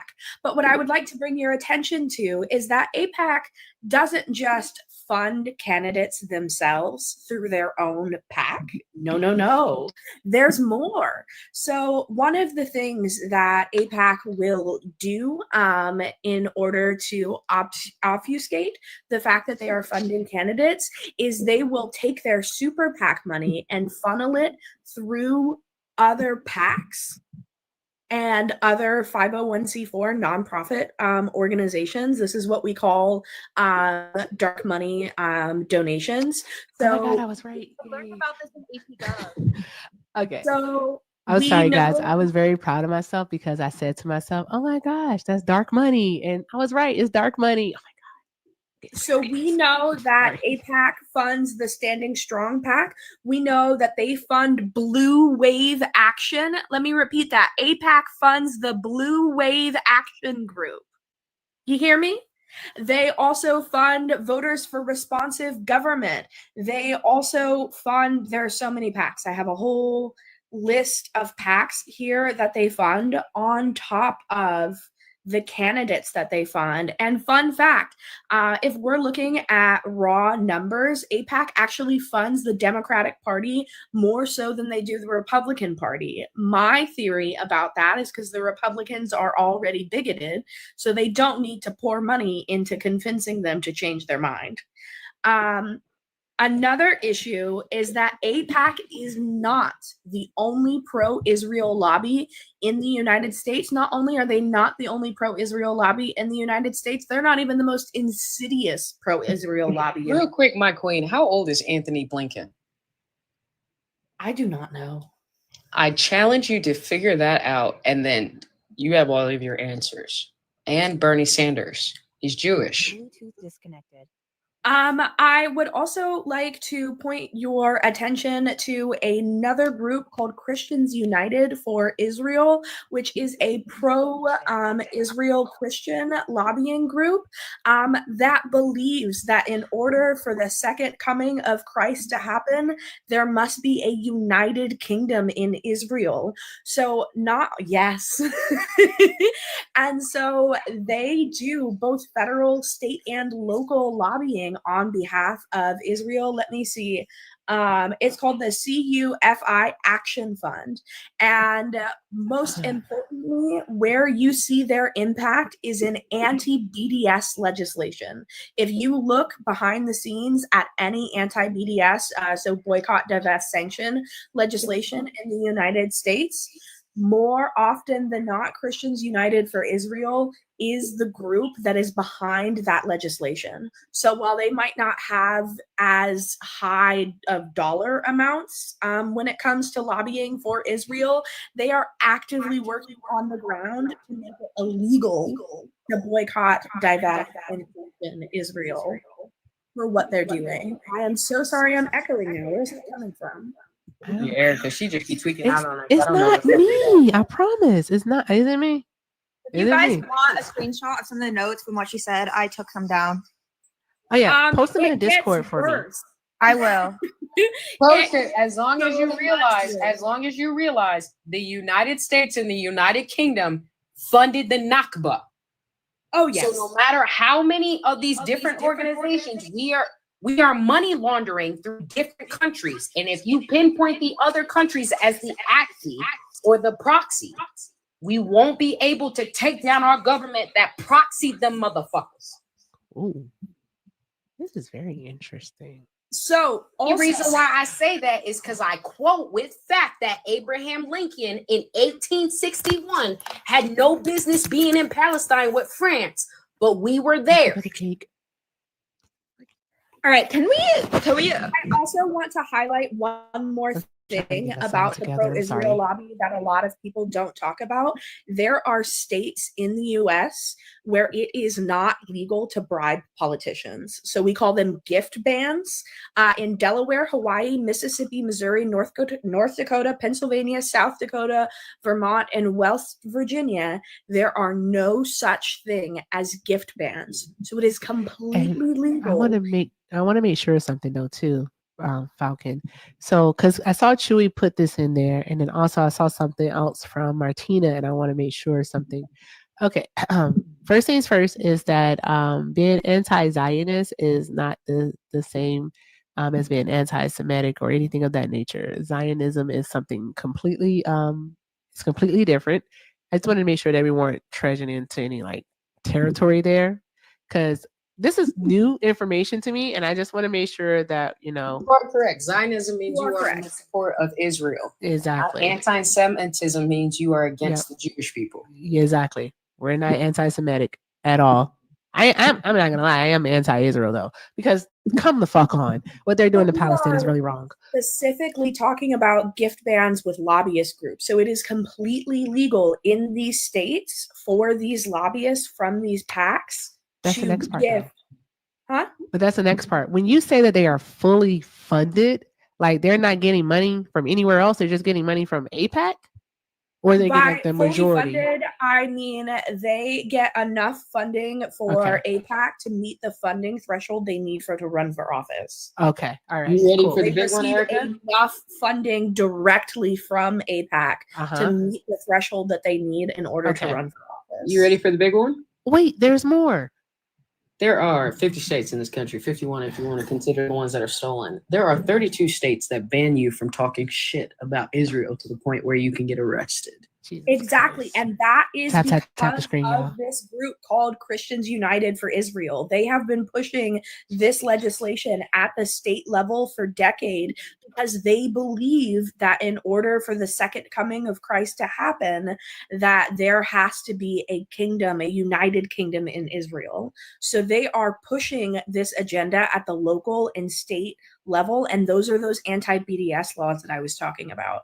And then on top of that, we've got states where it's legal for these lobbyists from a lot of groups, not just pro-Israel lobby, but all lobbying groups can gift these candidates as much as they want, and there's no laws against it in this whole list of states that I've just listed.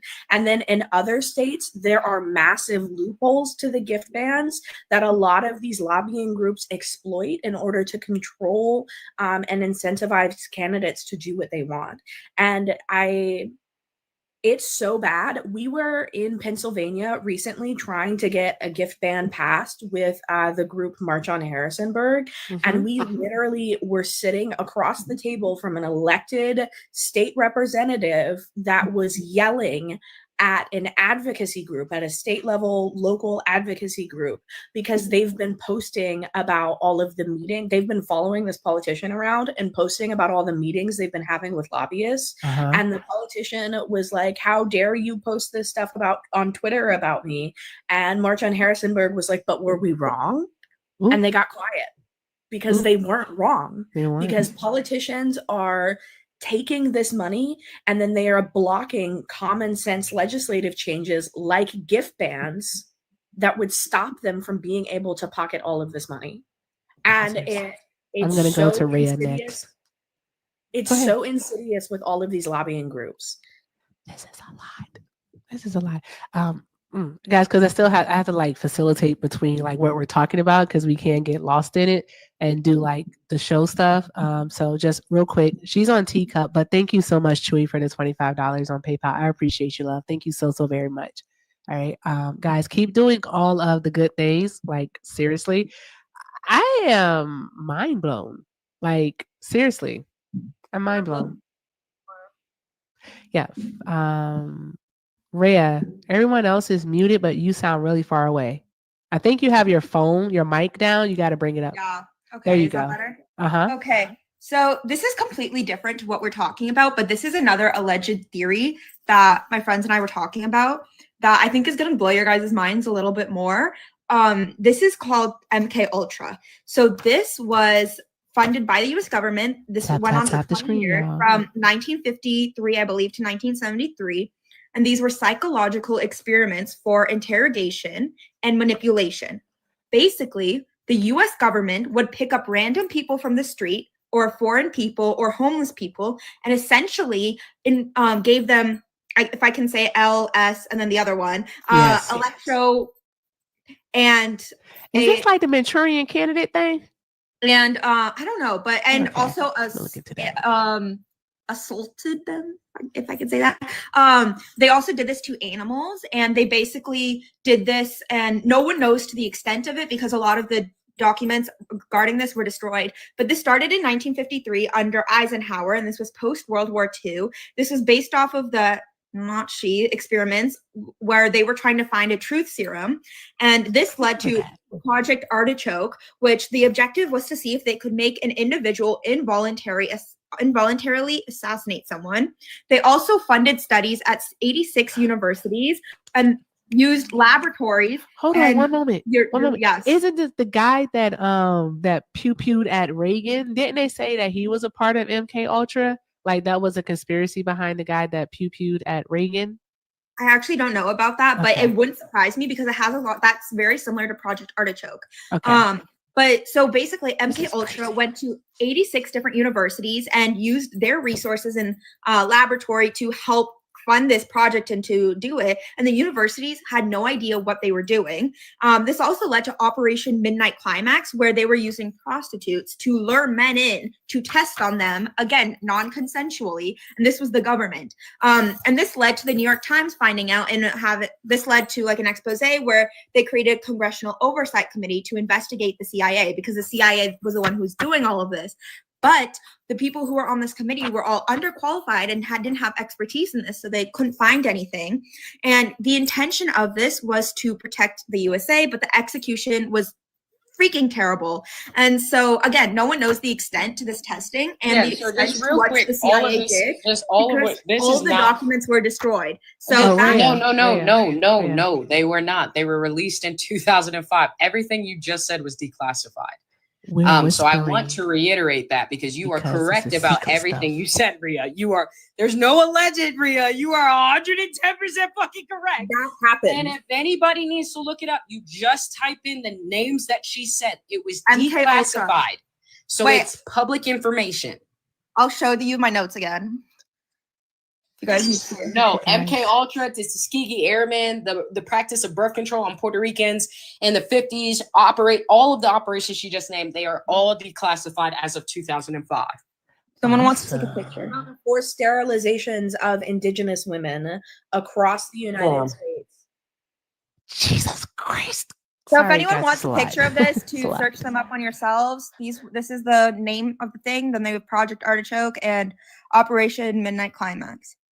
It's so declassified that there were 16 males between the time period of 2009 and 2021 that ran from Texas all the way to Maryland.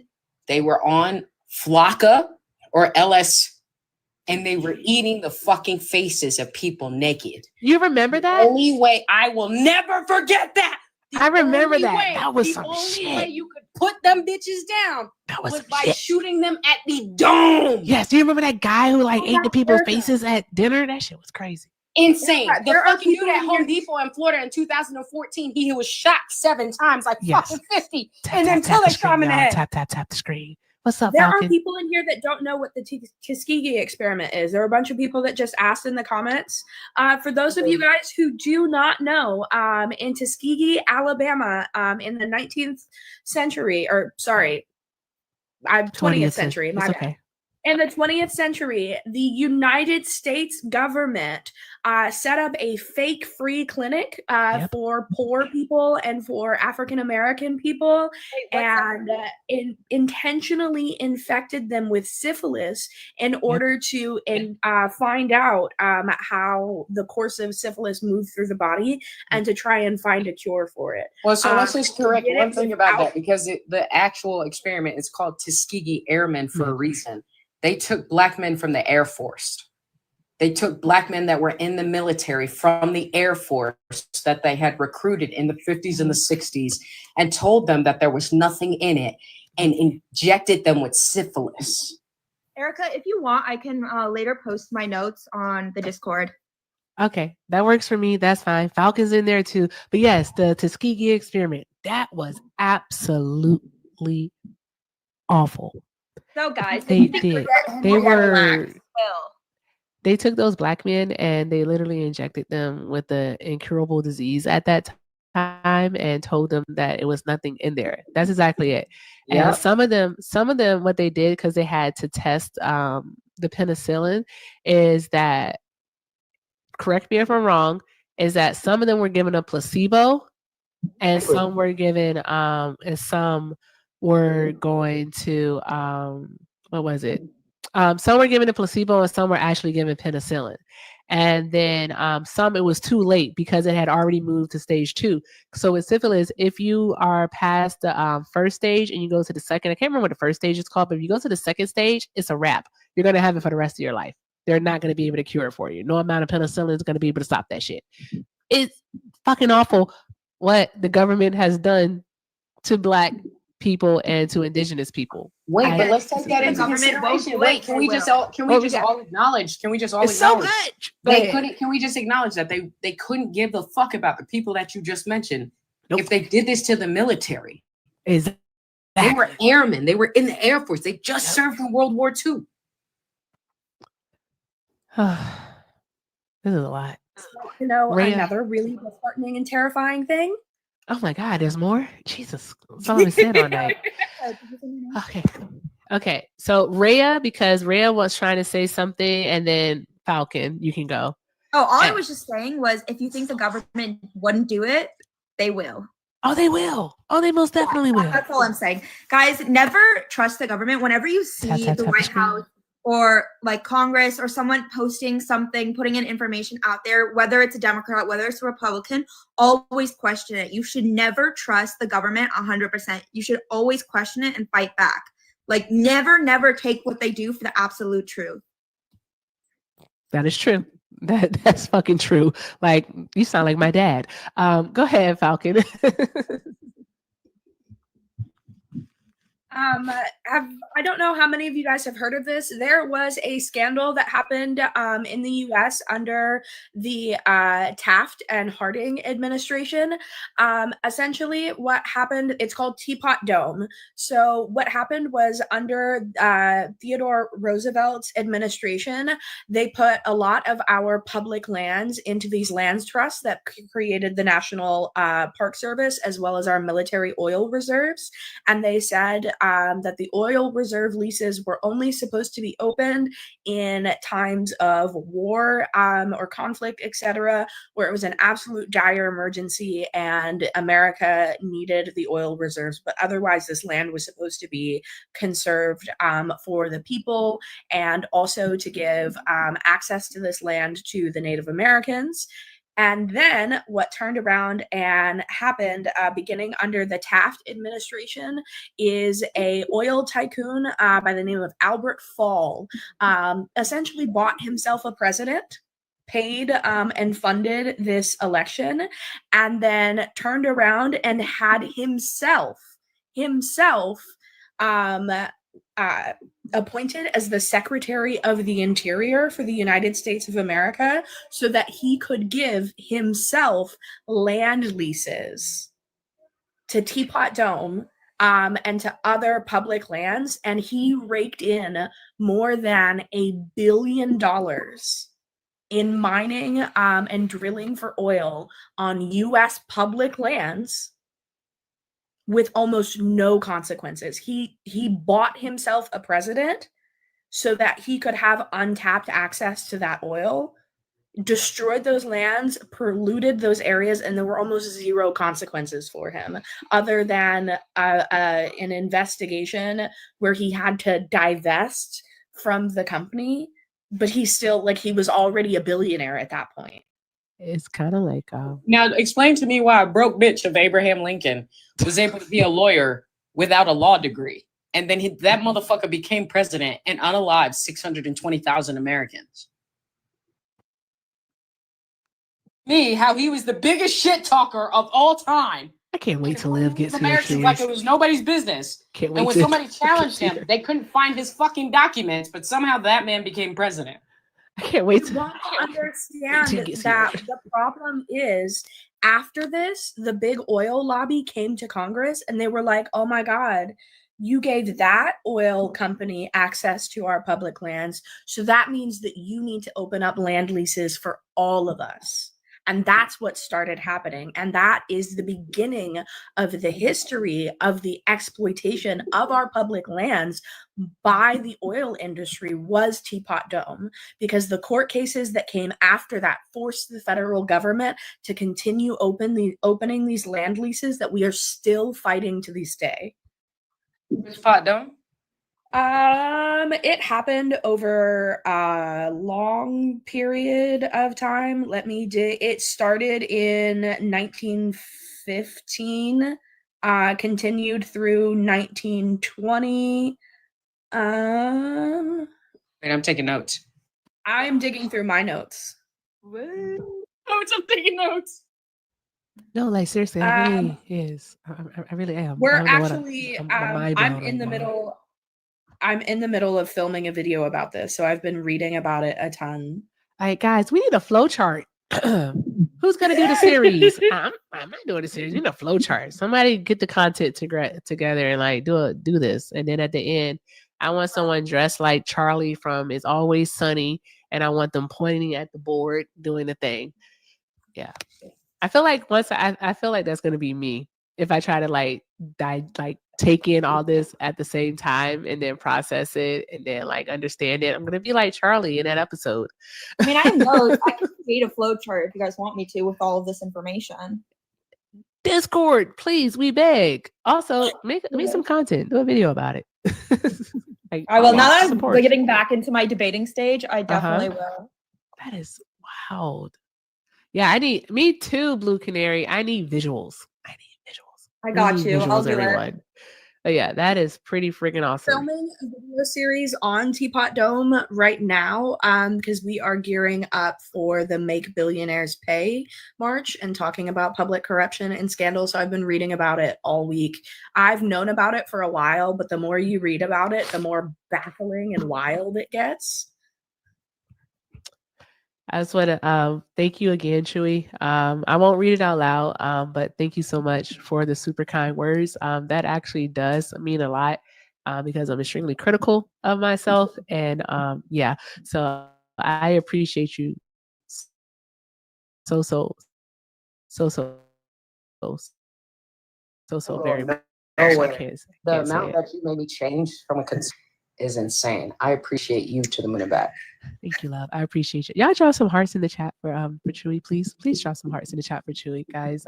Chewy sent us another $25, so now we're $73 away from our daily donation goal. Pay links are in the bio, and just thank you so very much. I appreciate you. But yeah, this is absolutely amazing. Like, I really do love when like the lives become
stuck on YouTube. There we go. I ain't got no. I'm chilling on Chewy tonight. I'm chilling on Chewy.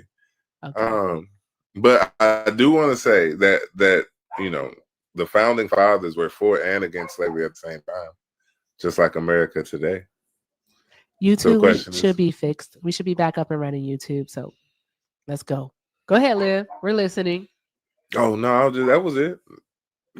Really, Liv? How much of Abraham Lincoln of the Civil War are we reacting right now?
With that what they currently told you on Google and what the indoctrination, both of them were changing or going to the gold standard.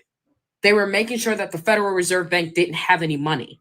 Congress wouldn't be in charge, which is the #1 article of the Congress of your Constitution, which is right here.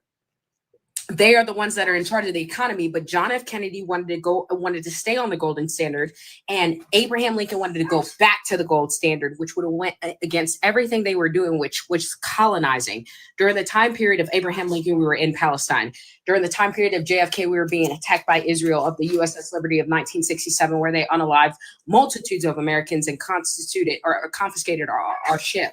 The year after that, we were attacked by North Korea at the USS Pueblo, where they took over 100 Americans. So we were trying to be the new Rome. What they tell you, you have to challenge with articles from other countries. If we don't, it's indoctrination. Okay. That's the same thing we. Oh, go ahead. I'm sorry. Hold on one moment, guys. I have to do something. All right, guys, thank you so much for hanging out and bearing with me tonight, because his microphone was acting up, and so is the stream over here on YouTube. But YouTube, I hope we have sound and that we are running. Y'all keep me up to date. Let me know what's going on. But also for anyone watching on TikTok or even YouTube or Twitch, and you want to see the stream and come back and get this information, by all means, it's available on Twitch and on YouTube. Every single live is available on Twitch and YouTube for you to go back, play it back, find the parts that you missed, take some notes, because I know I definitely am. So there's that. So it's going to be available on YouTube for you to do that. Also, guys, let's keep doing all other good things. We're at 192,000 likes. We're so close to 300,000. So let's keep tapping the screen. Also, show the panel love. Keep doing all of the good things. Let's go ahead and knock out our last bouquet. Then we can move to the manifestation goal. And then we can do the fun thing, because I'm going to have to decompress after this, because it's a lot. But I'm learning so friggin' much. Learning absolutely a lot. What the hell? What are you guys doing to me? Why? What are we doing? What are we doing, guys? This is another one of my favorite fun facts. French genealogist Bridge Anne d'Avignon asserted, based on her research in 2012, that 42 of the then 43 presidents of the United States shared one common ancestor, and that was King John of the United Kingdom. A step further, it was King motherfucking James of your Bible when that motherfucker was ousted from the United Kingdom in Scotland at the age of 13 and sent to the 13 colonies that were owned by Britain in the time period of the 1600s. Let's take it a step further. Let's learn about our history and how that currently conscripted. Adding into what Erica said also, if you guys are on the Discord, I'll post all the notes that I've been taking on there if you guys want to see those. German. Trump, German. Do you know the last German president we had? Martin van Buren. Do you know what he did? Lord Jesus Christ. Okay. Now we have to John is James's ancestor. John was king in the 1100s. So I'm saying, like, King John, we're talking about like Robin Hood, like legendary King John. So we're talking about even before James. They can trace their ancestry all the way back to John Lackland. You just said something that was so important. Put a 1 in the comment section if you just heard from Queen Money that King John and King James was related. Holy. What are we doing? Liv, is there anything? Liv, please. We went over Operation Northwood. We went over the situation of JFK all the way to we went through MK Ultra. It's a lot. Tap the screen, y'all. Tap. Point out that King John's brother was Richard the Lionheart. Liv, we went through Tuskegee Airmen. We did have to clarify that was black men in the Air Force, but that the United States of America took their own men and tested syphilis on them. Did y'all talk about the? Never mind. Go ahead, Liv. We talk about everything. Y'all talk about what the Chinese did for black people in in the Civil War. What did the Chinese do? Got my notes out, bitch, and I'm drinking. Nah, just go ahead. Now listen, I'm not even gonna tell you. Go look it up. Go look. Go look. Oh, okay. Go look. I'm scared. By the way, hi, Liv. Hey. Never said hi. Hey, everybody. Sorry, I'm a little stoned. Leave me alone. Oh, Liv, but are you telling me that somebody never showed up? Never? No, they didn't show up. Wow. Again. A second time. Second time. That's wild behavior right there. Yeah. That's just wild behavior. Second time. I'm done now. It's over now. Yeah, like you can't. It's over now. You don't get one out of me. No, the fuck I'm not. No, the fuck I'm not. Okay. I thank you for asking me, because these motherfucking African Americans that were looking at my goddamn face and Mikata didn't say shit about it. Excuse me, Liv. Excuse me. Are you talking about the Chinese supplying both sides? No, not the Chinese country. I'm talking about the Chinese people that were for the Union. I looked it up and I saw that the Chinese people were supplying both sides. What? Yeah, well, yes. Because again, I could have went my whole life without knowing that the Chinese people wanted half of it to be enslaved and the other half to be surviving. Yep. Holy shit! A few Chinese men fought for the Confederacy. Yep. They fucking had 200 individuals that this fucking supplied within the Confederacy Army. I just read it up. Did you know? Have you guys ever heard of Chang and Ang Bunker? Have you heard of them? They were famous. Oh wow! Oh, that is so pretty. Thank you, James. They were famous conjoined twins. Thank you, James. Thank you, guys. The manifestation goal has been knocked out. The manifestation goal is knocked out. Only thing we got to do now. Almost like a little more than 93,000 likes to get us up to 300,000, and then we can do the thing. And you guys are coming in early. Thank you so very much. No, they were okay. Thank you guys are fucking awesome. Like, draw some hearts in the chat for yourselves. They were famous conjoined twins, right? And what I'm reading here is that they also were wealthy slave owners in North Carolina. Their children fought for the Confederacy. That is crazy. That's crazy. Their sons. Yeah. I bet it's a whole story behind that, though. I want to read about it. I bet it's a whole story. I'm going to have to put that on my list of things to read about because that's crazy. I love talking about stories like this. And especially when we get back into talking about American politics and people are like, well, how does that affect me here in America? How does that affect America? And this is a great way to illustrate to people that we don't live in a vacuum and that everything is interconnected if you really take the time to learn. And you can't sit here and pretend like stuff is just not going on because you're not looking at it. Exactly. This is so much. This is like a lot of good information. I think everyone should be taking notes. Yes, it repeats itself. So how all of these things we can actually glean information from stuff that actually happened in the past. Like Chewy has opened my eyes to so fucking much. It's absolutely insane. So has Rhea and so has Money Out of Politics. Liv, you already know what it is. And it's like, oh my God, all of this stuff is just so interconnected. Gang, gang. And wow. Guys, we have a lot to do. Unit quote is history doesn't repeat itself, but it often rhymes. Yes. Because it does. But you know what though? But that's why I'm more or less more copacetic now. It's like the calm before the storm, you know? I know what's gonna happen. There's a whole lies, but I can be myself. So I have to ask, what happened to the Irish and the Jewish during the 1930s?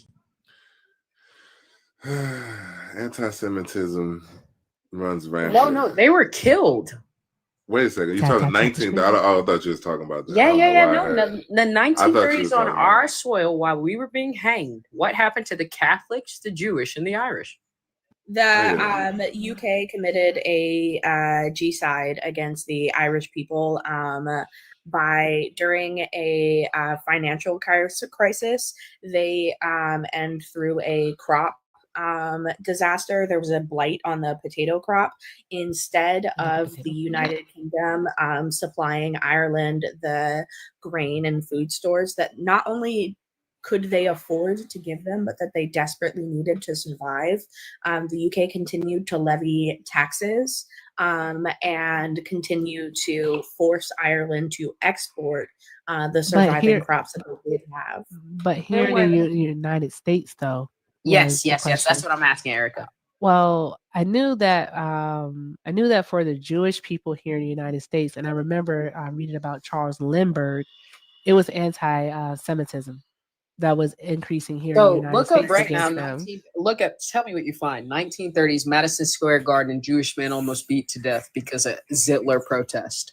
Oh. That was the Yahtzee joint. Yeah, it was no. Listen to what I got you, but listen to what I'm trying to say. We didn't have any Germans here. We fought them during World War I. So that would only come from the Aryan Brotherhood. And the Aryan Brotherhood is the 3 case that hasn't been put on an heiress list all the way to 2025. They're in your government. Well, wait a minute, Chewy, but this would go to the point that this is not the first wave of the Triple K. This is like the fourth. Because the first wave of the Triple K dissolved. You are correct, Big King. The Triple K has never been put on a fucking heiress list. But I argue though that like it started with Birth of a Nation, right? I think that movie is what set Black people back 100 years. I think that Birth of a Nation was the second wave, personally. It was. So the first wave, so the Triple K and the organization that was created in Pulaski, Tennessee, disbanded in 1891. Or 1890, right? It was a white supremacy and Jim Crow had taken hold of the land, right? So it was no need to commit acts of terror because essentially, I would argue that they won, right? Yeah. But when that movie went out, when it came out, and that racist Grand Wizard played it in the White House. Like at that time, 1 in 4 white people were active members in the Triple K. Bet who's John Chavez? I don't know who that is. Well, I told you that there was a black man that attended a university at the time period of 1799, and by them not teaching the Constitution, That's how they keep the poor poor, the rich rich, the middle class into poor, the racist, and everything else in between. I mean, our people have been beating this system since 1776, and they didn't have to do it as conservatives. But see, I don't think so. Can I argue against that, Chewy? You want big king? Here's my argument. Racism. That's the argument.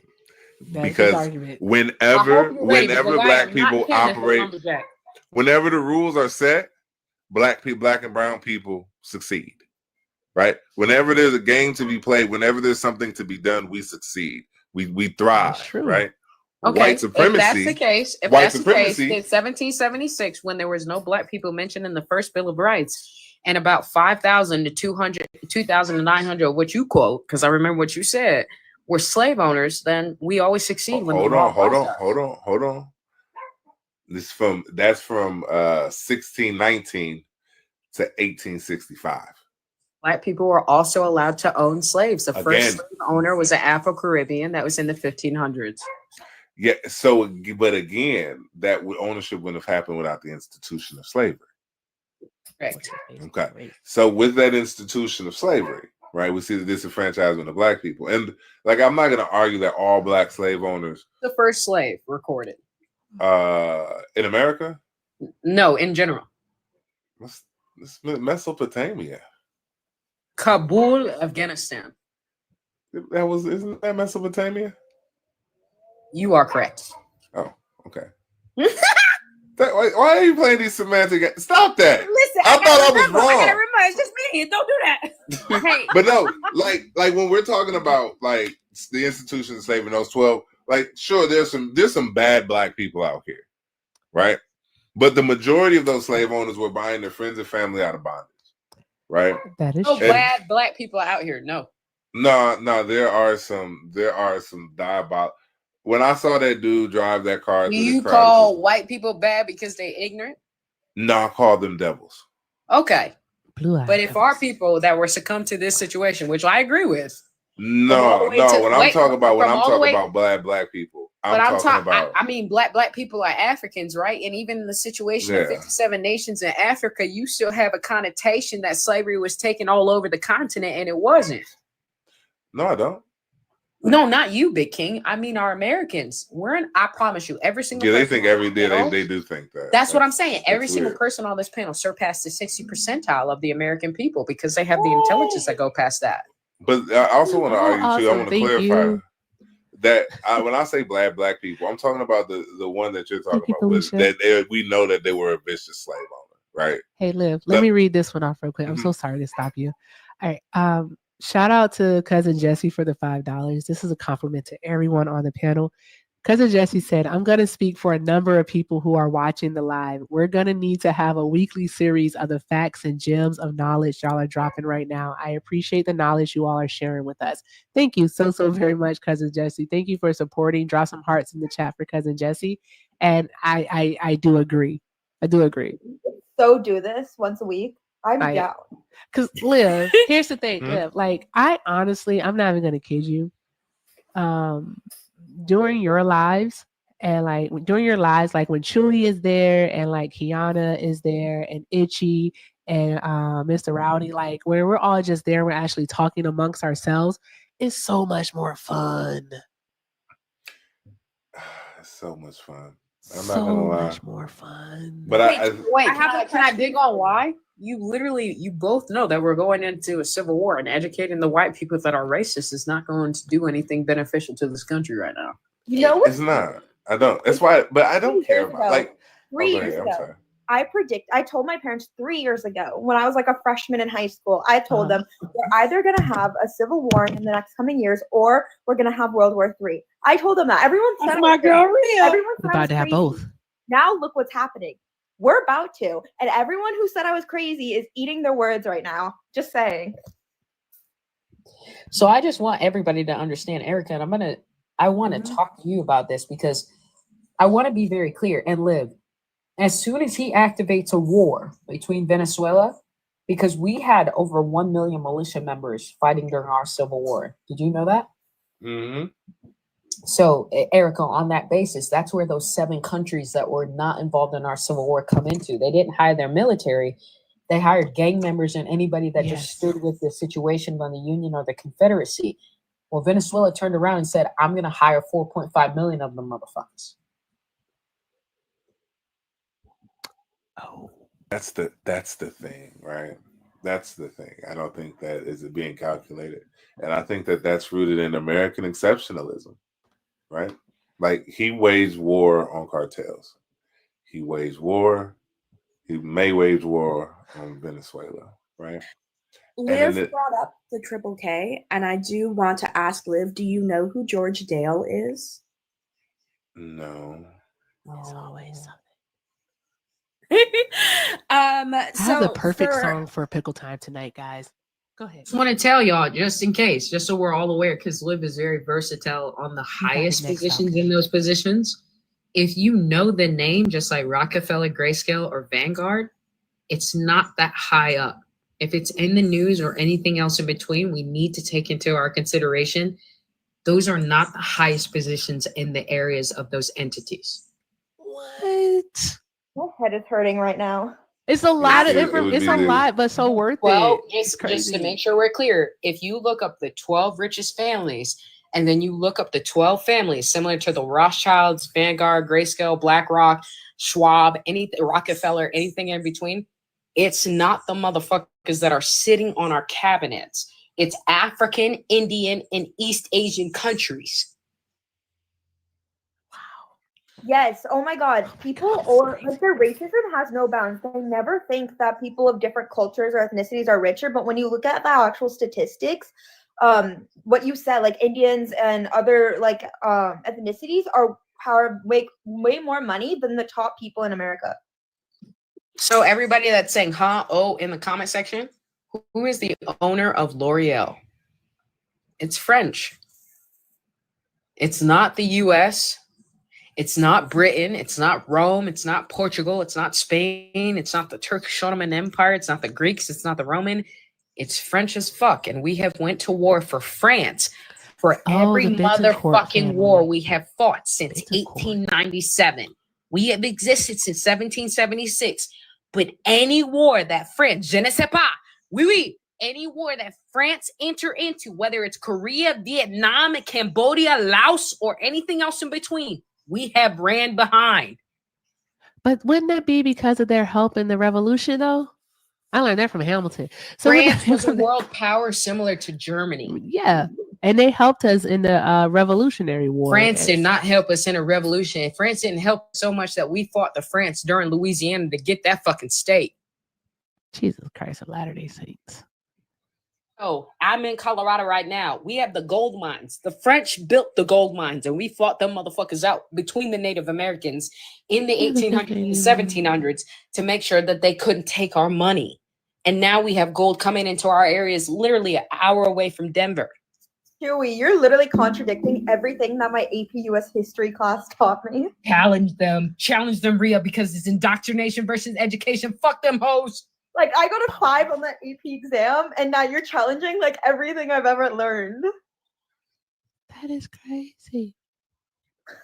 Wait, so who was Lafayette? Let me show you this real quick. Liv, can I ask you a question? Yeah. Who was the first proletariat or the first socialist? Or what country had the most socialism that we remember today? Any time period? No, Mali was more egalitarian. Who invaded Mali? The Portuguese? French. The French were the last one we had to evacuate out of Mali and Nigeria, right? Mm-hmm. But like, I mean, I think there is I don't know. I don't know what to say right now. A religious war. Are we not Liv? Even the white people that come up that are fake Christians, are we not in a religious war when they talk to you? Like I speak, y'all gotta understand. I follow Liv and Erica because Liv and Erica will go into spaces that are not welcoming spaces. They are spaces that will challenge everything that they've learned, but there are spaces that they can educate a classroom of people. 200 people is an auditorium. So my question is to this. If there are Black people on every continent, and Black people are part of every part of history, and chattel slavery is particular to the United States of America, which country infiltrated the African nations that is still in power today? Is it France?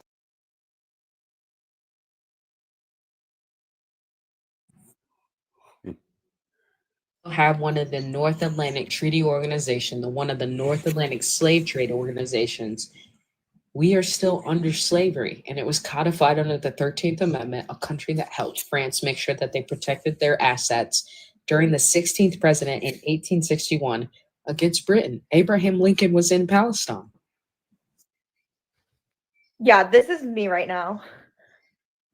This is what I'm talking about. This is it right here, guys. This is it. It's a lot. I stopped taking notes. My brain is so lost. It's a lot. This is what we're doing right now, guys, because it's so much. Oh my god. Who are the Moors? From 711 AD to 1492. Who's what? The Moors? The Moors. They were from the Iberian Peninsula. Only from that, or were they comprised of multiple religious groups? They were multiple. They had Jewish people, Christian, Muslim. Tell me how the North Atlantic Slave Organization cut that out and separated the religious groups as early as the Turkish Ottoman Empire began to fall. I don't know. 92, when Spain and Portugal and Britain came in and started the North Atlantic slave trade. Is that what fueled the doctrine of discovery? I have a question about that, Chewy. I was reading because I believe I read it in Black AF history. In the very first chapter, he was talking about how like the reason why they went after the Black Africans is because they felt that they didn't have any religion. Like they thought that the Jewish people knew who they were, and also that the Muslim people knew who they were also, but they didn't basically that like they didn't respect the religion, I guess, of the African. And I listen to that book every morning that Livs plays it. Yeah. But I want to correct a couple of things. What was the barbarian slave trade? Oh, the Barbary? Oh, that one. I don't know. Nope. I don't want to get it wrong. Don't ask me any questions. Just tell me. Just guess. And honestly, it's the same guess that multiple Americans would guess. So there's no wrong answer. We're just guessing. I believe, honestly, wasn't just a slave trade amongst Europeans? That's it? Yes. White people enslaving white people? But wasn't it the Brits, the Spanish, and the Portuguese that were being enslaved by the Moors that were comprised of dark descent? But then how do you explain? Oh, but then how do you explain Sublimus? And I can't say this, Chewy. You speak Latin. I love that. Sublimus Dearest. Chewy, do you have some book recommendations? I was going to ask that too. Going to send them to Erica. I promise you. When Erica said she needed to do research, I was like, Erica, don't worry about it. I got Patreon ready for you. Thank you. Appreciate you. Chewy, This is awesome. Oh, guys, we are so close. We're at 263,000 likes. Still have over 370 people in here. Let's go ahead and get it up to 263,000. Let's get it up to 300,000. And so we can do the thing. And yeah, and guys, we need to do the thing because there's a lot of information here tonight. I'm not doing the thing. You are doing the thing. You're here. You're doing the thing. You can't go anywhere. I know your phone number. I know where you live. I know you. Okay. But also, he's right. There's even a book about it. Abraham Lincoln is directly quoted as saying that the restoration of Jewish people to Palestine is a noble dream, one that America should pursue.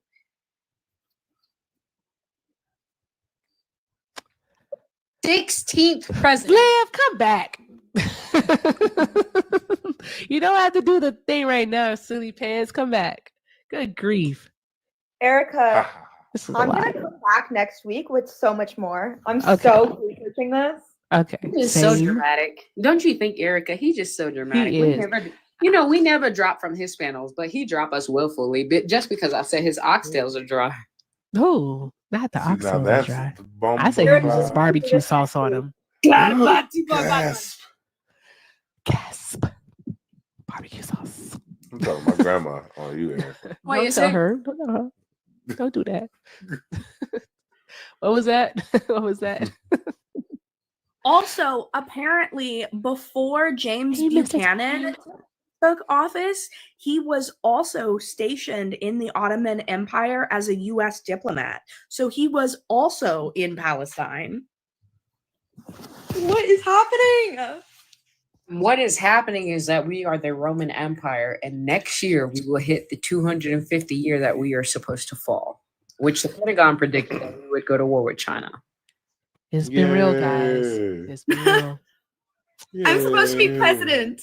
I'm gonna ride this motherfucker until the wheels fall off, yo. Like, do everything you want to do, guys. Do everything you want to do. But an actual question, question, because we are desensitized, and I've been trying to ask it on y'all lives for the last 2 weeks, but you have non-stop racists that need to be dog walked every single day, to the point where I won't interrupt. That's why I dropped, because the racist was speaking, not because I was interrupted or anything, but the racist was speaking. Well, with that being said, we are not our ancestors, but then in such, we are Harriet Tubman and Fred Hampton Jr. We have a month. And the way that I can prove that to you is every time that we had a TikTok update, they took the opportunity of hiding a protest that was so big that it was over 5 million people. June 5th is a great example. An example would be June 19th. Another example would be the 4th of July. They suppressed us from it. So they plan on doing something significant on September 13th. But I'll tell you this. I think that the fact that there are protests going on across this country and the interconnectedness that people have is going to end up being the downfall of everything. Globalism is quite literally going to be the downfall. I get a step further, Liv. Did you still know, to my Black people on the panel, I apologize to my POC, but to my Black people on the panel, we have gotten in contact in the last 48 hours with the Scottish, the British, the Russians, the Chinese. Baby, we found the rapper that was Black in fucking Kyoto. So I don't know if that's a bigger threat than anything else in between, but the Black liberation is happening bigger than anything that is happening in the United States. I booked my motherfucking flight for Winter Wonderland in Scotland. I'm about to move there. Hey, wait a minute. You fucking leave me. Don't move there. No. I've been told Erica this. Listen, I'm telling y'all that I already went there 2 years ago. Right, my cousin stays out there. It's beautiful country, and I can get my citizenship. Yep. So Liv brought up protests, so I am obligated to talk about protests. On September 20th, world leaders will be gathering in New York City for the UN General Assembly and Climate Week. This is a critical moment for us to show the world we are revolting against Trump and the billionaire class. We are calling for people across the U.S. to join the nonviolent resistance by hosting a march in their community or joining us in New York City. Simultaneous actions will happen around the world as part of the international mobilization for climate justice entitled Draw the Line, convened by 350.org, Demand Climate Justice, Climate Action Network, Desi's Rising Up, Moving, and the Climate Defenders. This is a global coalition all doing a planned protest on September 20th on the same day. We will have protests in state and government capitals across the world, including in India, Korea, Japan. It is set to be huge. Y'all know what I'm happy about. Today was my first day at my new gig. Yep. It was great working and doing what I enjoy doing. It was great, right? Mm-hmm. And if we break out into a WAR, I still get paid and I got benefits. So you know what, Liv? Liv. I'm just saying, like at the end of the day, like At the end of the day, out into a WAR, the richest people will be the people with land that have the opportunity to grow food, filter water, and make sure they're not gonna have that long though. Y'all know what's crazy? So I told you about how I'm interning for my congresswoman, right? The way I got the way I got this internship was because of the No Kings protest. My congresswoman was at my local No Kings protest, and I was there and she was speaking. So I went up and introduced myself afterwards, and she gave me the contact information of the person who's in charge of interns. Do me a favor, before you get excited about your position, I want you to go to the person that you're interning and ask them what the 10 Bill of Rights is. I don't want to lose my And the only reason why I say that is because I have no issue. My mother name is Beth Bye. I have no issue telling you who my mother is of Connecticut. I have no issue telling you who she is of appropriation chairman of the number 2 state that has the biggest budget of the entire country. I have no issue of that. But the reason I turned conservative was because I was her daughter. And I did not become her daughter until the age of 17. And her intern that worked for us was not given the same conversations that we had at home. The amount of death threats that we received after Sandy Hook, because she currently implemented that we needed to make sure that they had background checks and mental health checks. For anybody that didn't know what was going on in Connecticut after that man and Adam Lanza went in 2012 and shot 23 people, 21, 4 teachers or 6 teachers and 21 students. Yeah, that was my mother that determined that. We received death threats and she kept me hidden for 3 years. As senator, she didn't want people to know she had a Black daughter. So be very much obliged of what this country is doing, because after I was her daughter, I went to study exactly what she studied, to do exactly against of what she's doing. Not because she's a Democrat, because as a white Irish woman, she does not know what people of color goes through this country.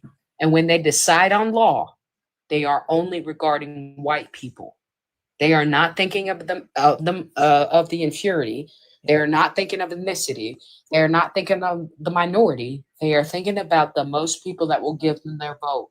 And that is why I couldn't campaign for free under nepotism, because anybody knows on this app, I can't get paid for campaigning for my mother. So for 6 years, I didn't get paid all the way till college. And the truth of the matter is, this system is rogue. That is why I sit as a conservative with a bunch of Democrats, because I know my facts are no better than theirs. You know what I think? I think that we are in a stage of late stage white supremacy, right? When you look at the global rates of the white population, we've decreased 5% over 20 years. I literally think that this is their attempt, fueled, and again, the transatlantic slave trade, all of this is like Chewy laid out, is about religion and the intersectionality of religion and white supremacy and how these two things created capitalism, right? Fueled by the patriarchy and anti-Semitism on one side, we get the culmination of where we are today. And at the end of the day, during the Civil War, it was white people fighting against white people. Black people were in chains, and we fought for harm mitigation. I argue that we did the same thing in November. We fought for harm mitigation. Now I say, let the white, what is we really worried about? Like, but okay, how can we avoid? I'm gonna play devil's advocate. I'm gonna play devil's advocate. But Chewy, make sure you ask them, how do we avoid getting wrapped into it, though? Here, I promise you, yeah, we're already here. My question to you, Erica, is this: if Abraham Lincoln said that he would currently commit this war without ending slavery as long as it protected the Constitution, he would. Yes, he did. Then why were we involved? Why were we involved? Because there were 6 nations outside. We have to remember that the North never recognized the South as an entity. So even though there were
to see is that there's no military bases here. It's frozen. I saw the frame in which YouTube was frozen on. I wish you all would have saw it. I'm so sorry, Erica. Like, real quick, can everybody look up no, I'm so sorry. I have to correct this so much. If you think that Japan never took the opportunity of invading California and Alaska, you're fucked dumb, and your mother should have swallowed you when your daddy decided to come in her. So let's make sure that you know how to research, because one thing for sure and two things for certain, watashi wa anata yo ashite konnichiwa, bitch. And the reason why I learned the enemy's language is because you motherfuckers can't read. What you should have looked up was the Apache fucking Colorado of the concentration camps that the executive orders were conducted under FDR because the Japanese were invading California and Atua Kiska, invading to the point where them motherfuckers breached an entire mission of Operation Land Crab and Cottage. You sent the motherfucking Marine Corps and the Army in to evacuate and arrest Japanese, bitch, and you lost 7,000 of them in one night. Whoa. Them motherfuckers disappeared in 24 hours. You only saved your prisoners because the motherfuckers were able to get through the Pacific in fucking 3 days without your technology because you were focused on the fucking moon. So when they were able to abide by and get past your fucking satellites, they told you they went to fucking NASA under Operation Paperclip to the fucking Germans. Get your ass up here, you bald-headed scallywag. I'll read you and your ancestors to filth. Ooh. Tap the screen, y'all. Tap the screen. Tap the screen. Chewy, I haven't seen you upset in a while. It's dumb Americans that are getting the Black Americans, the POCs, unalive because the motherfuckers don't know the Constitution. So they wouldn't even be able to deem when fucking Congress is violating their civil rights, but they have so many rights they can't currently fucking defend. White people are the poorest of this fucking country, and no matter if I can currently show them a receipt from the University of Chicago, them motherfuckers still don't know how to read. Why are you here? Oh. Who's he?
With a white man about the Constitution. I have the name of the person she was responding to. Like, come on, we're Americans. We all love American. I don't want to play with another motherfucking American that don't know his constitutional rights. You understand me, Larry? Okay, walk us through the knife. Larry, and I'm not going to mention race. We're not doing race.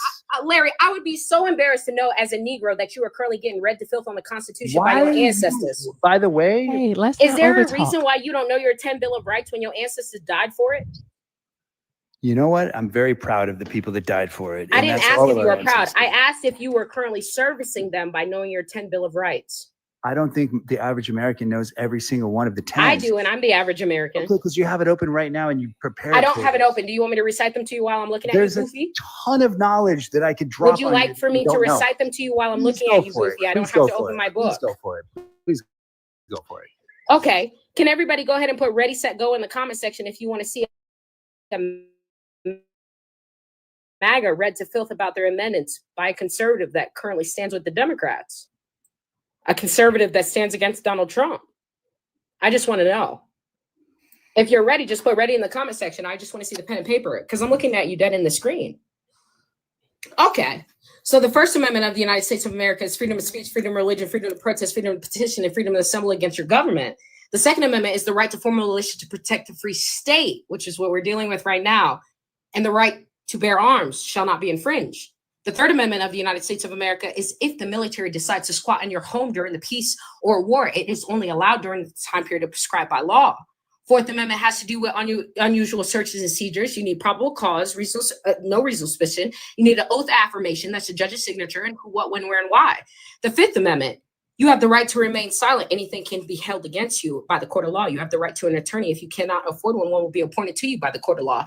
If you wish to stop talking to me during this investigation and request a lawyer, you can do that. And if so, you do not wish to answer any of my questions, you have the right to do so. Do you understand those rights? Maybe that's due process. The Sixth Amendment protects you from right to counsel, right to jury, and right to represent yourself. The Seventh Amendment has to do with 1808. That has to do with civil liberties. If you have more than 20% of a diversity case that has to do with civil liberties, you can try them in federal court. Eighth Amendment has to do with unusual crime and punishment. Ninth Amendment has to do with enumeration. It doesn't matter how many laws are listed. That doesn't mean you are not given laws that are not listed. And the 10th Amendment has to do with supreme law. That means if it's not regulated by the Supreme Court and it's not regulated by Congress, it goes back to the people. Is there a reason why you voted for a president and you couldn't recite that? I didn't even go over the articles. 99% of voters can't recite that. So what's your point? I didn't ask about 99% of voters. I asked about 0.0001%, which is you. I guarantee there's a lot of holes in your. Still didn't ask about anybody else. Is there a reason why you can't represent? I know all Hold on 1 second, Rhea. 1 second, Rhea. This is the silliest conversation. I'm sorry. I'm so sorry. It's going somewhere. I'm so sorry. As me currently teaching and not being irate, guerrilla warfare, or anything that's uncivilized, I was just curious of why a Black person can read more than you. Okay, because you have it open, and I don't have it open. I was looking at you. Can everybody put a 1 in the comment section? Now I have it open. Now it's right here. This is a book. Congratulations. I was looking at you dead at the screen, Larry. Thank you for reading off your. Larry, can you tell me what Uncle Sam did since you have him as your profile pic? Uncle Sam recruited you to this conversation. He didn't recruit me. He had slaves. Next. So you're saying that's the only thing he did? I didn't ask that. I asked you what Uncle Sam did since you had him as a profile pic. The first thing that you said, I contended. Well, first of all, he's not even a real person. He's a personification of the U.S. Uncle Sam is not a personification. I'm so happy that you didn't know that. Okay. He's a real person. No, he's not a real person. Hey guys, you're talking about the guy that was inspired by I'm not talking about a guy. Samuel Wilson. Just real quick, because I want to give the panel back to Erica. I would be so embarrassed as a white man that currently colonized the entire planet and still don't know who Uncle Sam is. Okay, but that's just me. First of all, it's a concept that originated. And if you're going to talk about Samuel Wilson, yes or no in the comment section if you are aware that Uncle Sam is a real person. He's not a real person. I don't have to teach white people. I'm Black. Hey guys, you're also Larry. You guys, I understand this is passionate. So here's what I'm gonna do. All right, because Chewy hosts her own live, Liv hosts his own live, so they definitely know how to work this. So we have it there. Rhea, I'm gonna let you down, love, and Falcon, I'm gonna let you down. I just want to let y'all know it's about to be a lot. Okay, we were supposed to be doing pickle time right now, guys. Pickle time. Okay, it's about to be a lot. Okay, Rhea. Yeah. Sit back and watch how this goes. Okay.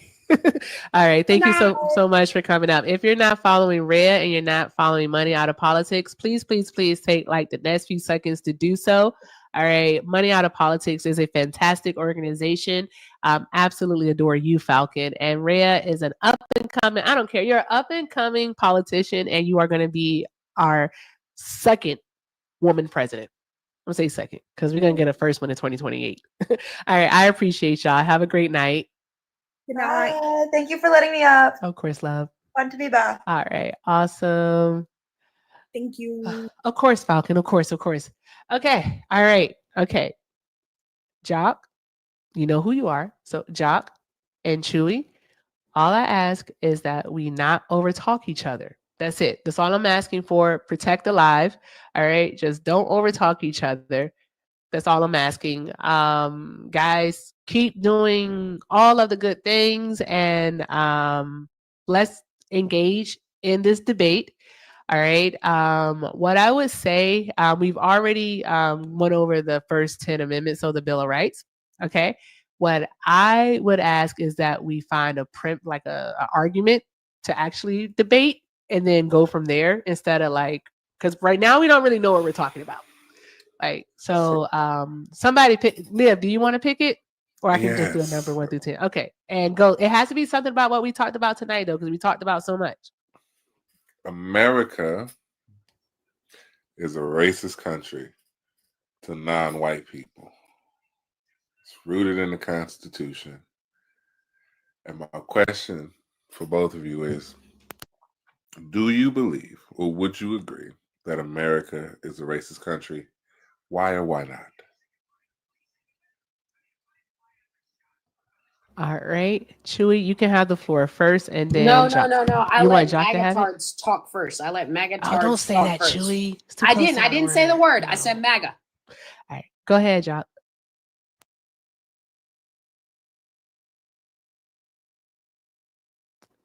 Jock, the floor is yours. So go ahead, Larry. All right, I was on mute. So first of all, as an American citizen, I don't like this kind of division and hostility because we are both Americans and we can discuss these without attacking each other. Can we set that ground rule, please? Why? I said so. That's under my Well, First that's Amendment right. nice. That's really nice. Okay, you have the right to remain rude and be rude, so you can do that. I Mr. Larry, just don't find it very productive. Mr. Larry, can I ask you a question?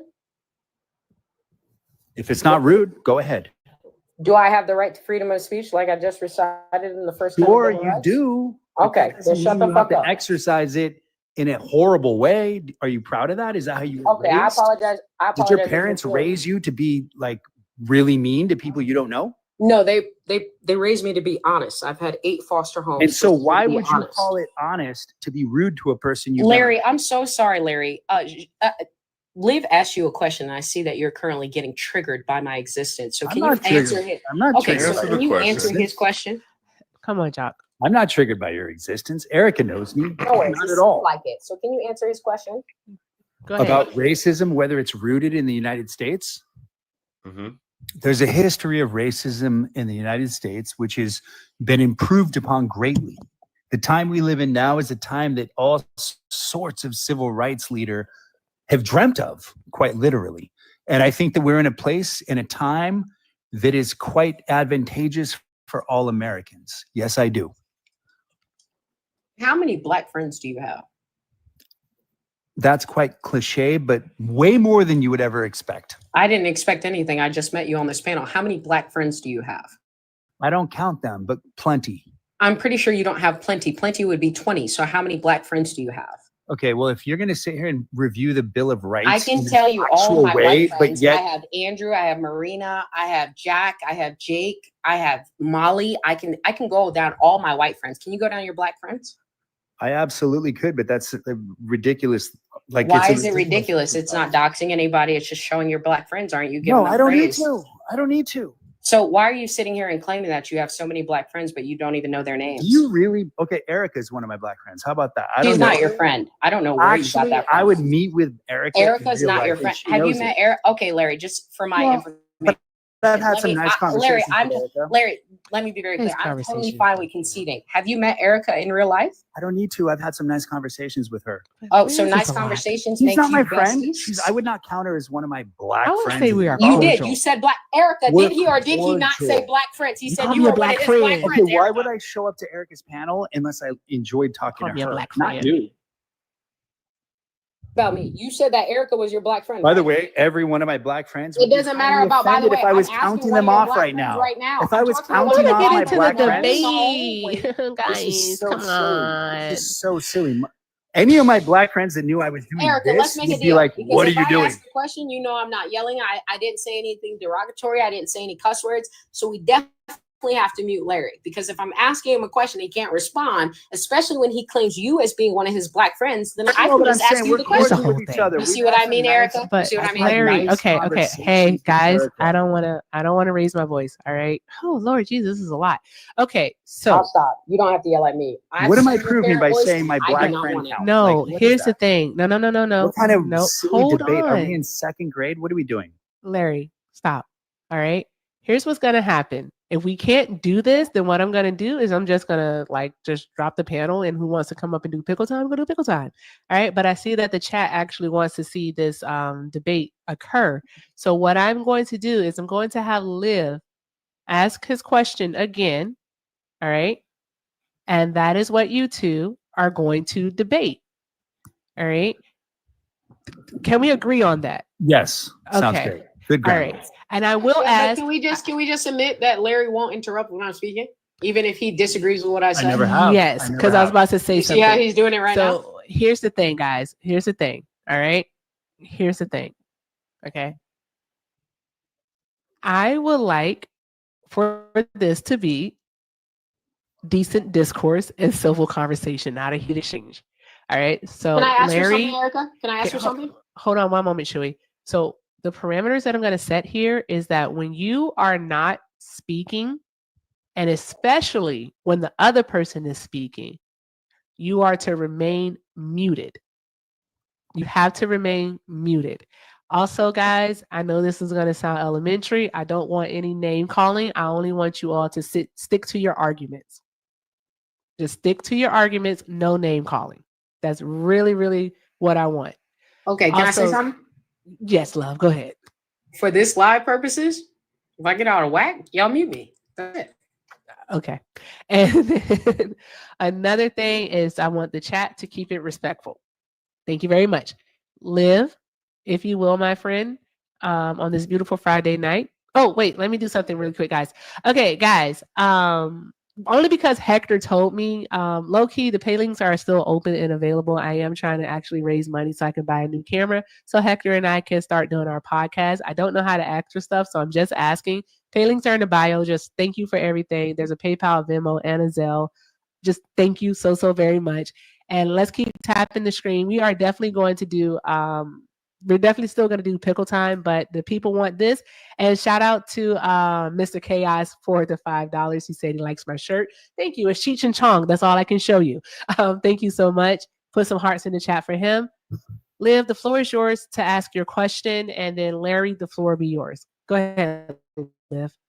Absolutely. I'm going to call it audible. Donald Trump. Is Donald Trump beneficial to the American people? I would have loved to do the is racism in the Constitution, but we can do this too. Yeah, I just called it pivot because I think that one was a little too heated. No, I mean, whatever you guys want to talk about. Donald Trump, that's an easy one. That's such an easy question. The last one was more difficult. The bitch.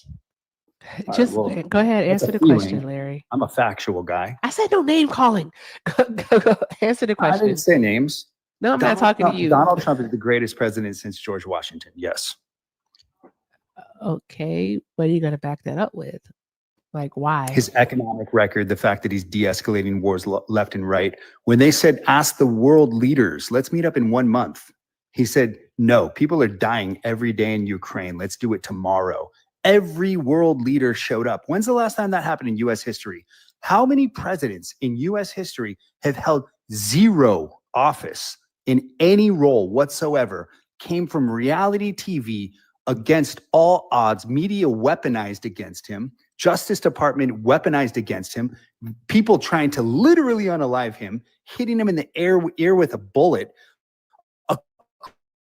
against all odds. He overcame everything to come save our damn country and is doing a damn fine job. Phenomenal job. And we can go through all of the receipts. If you guys have hours and hours, we can go through every receipt you want because the guy is on fire. And you know what? When you're watching the Philadelphia Eagles and they're blowing out the damn Giants, you have to love what's happening. You don't have to like the Philadelphia Eagles, but when they're on fire, you at least have to give a hat tip. So come on.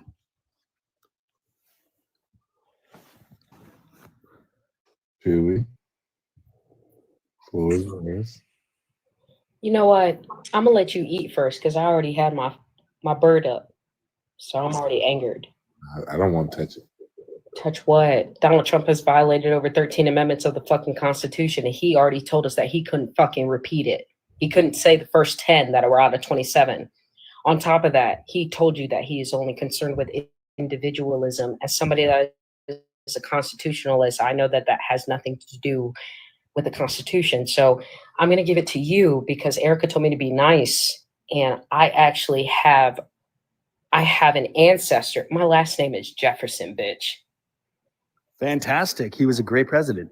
And Sally Hemings would have whooped your ass. Whatever you say. I know. If you tell me where you're at, Larry, I'll show you. I'll give you my address. I'll wait for her. I'll show you, Larry. I will wait for her with a You cup can of wait tea. for me. I will Use wait for that. you with a cup of tea. Let's go. Please do. Hold on. Let's not.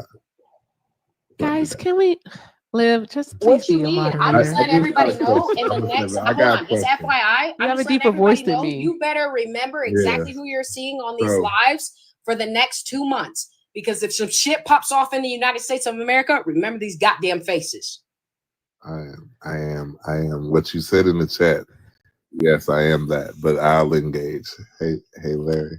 Oh, now it's going to be Liv and Larry. Okay, shout out to Hope for the $1. Larry Jock, just take it on the chin. It's not name calling. Hope said, "Why do you sound like you're auditioning to give a TED talk?" He did. I thought Because that's how he talks. He that's just how he talks, guys. Because I could give TED Talks, but instead I'm here having conversations with the American people. He's I like know your Bill of Rights. What would you give a TED talk on? infomercial guy. 99% of people don't have He's that. like- We're not I didn't sitting ask. in Hold on, civics Liv. I class. didn't ask. Hold on, because I'm genuinely curious. What would you Oh, give that a was me TED talk screaming. on, Larry? Right. Larry, it's just a simple question. What would you give a TED talk on that you can memorize and perform in front of the 400 people? I don't need to share that, to be honest with you. Exactly. He could never give I a don't owe fucking you TED that. talk. He doesn't even know his constitutional rights as a white You man. don't know the first thing about me. Stop saying my Baby, race. I like know it that you matters. don't know I'm an your American rights. just like you. Can What everybody does put that a yes or no in the Can you comment stop section? saying Did that? Who Larry cares if I'm prove white? as a Who white cares man if that you're he black? doesn't know Okay. his rights? Guys, You're defeating the Hold on, purpose of let's this go. we're country not having by a debate, and it's continuously making me sad because I really referencing thought that we were gonna race. have a debate, and then we're Drop just him. doing Let me be this. very clear. Then you can drop him because I'm gonna be very clear. As somebody that made a mistake, I'm not sitting with anybody that I'm gonna fight with in 2 months. Ooh, I got my Glock. ooh. I'm not sitting with I'm not cozying up with. Y'all haven't Fair. cozied up with racists. I'm not Exactly. cozying up with any conservatives that take the opportunity of acting like this motherfucker is violating Constitution because they can't fucking read. Larry Liberty don't even know who the fuck Sam is. I'm not burning brain cells because this motherfucker can't read. He didn't even research what we said. I don't cater to the white folks. Ooh. I cater to Fred Hampton Jr. That's why I started my own businesses. I don't cater to a motherfucker that can't recite their rights. That's Donald Trump. I'm not. Yes, I am very stoned, but I can do this. I can do it. Hey, Go Larry, I'm gonna make a claim here. When you say American, it's synonyms that white people use. American, a white person, and human are synonyms white people use for themselves. I am not an American. I'm a black person. The Constitution has never recognized me, and the society has never recognized me. And I would qualify this by all of the disproportionate outcomes that the society has created, placing us in these particular environments.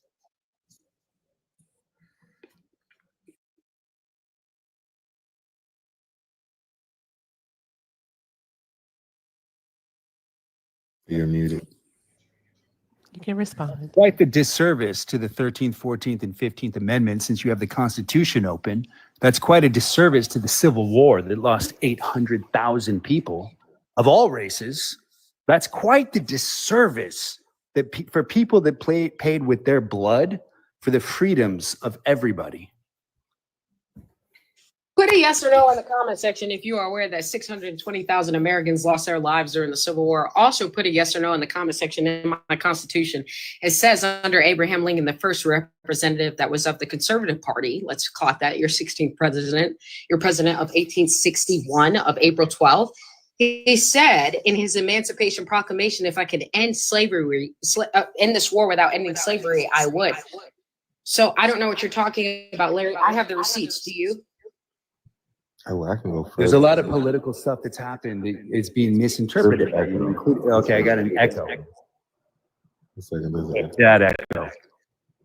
Should we bring open Thomas Jefferson's words that were excluded from the Declaration of Independence that denounced slavery? Baby, I hope you're ready for the Federalist Papers because your father. Bring them open anyone you want. Yeah, In fact, if Erica ever comes to New York, we're going to Hamilton. Larry, I'm so sorry. Can you shut shows. the fuck up and let my king live talk for a second since he's moderating us? I don't want to interrupt. We'll get to the good stuff. Thanks. We will. The good stuff is you currently being unalive during the Civil War, but you're not listening to that point.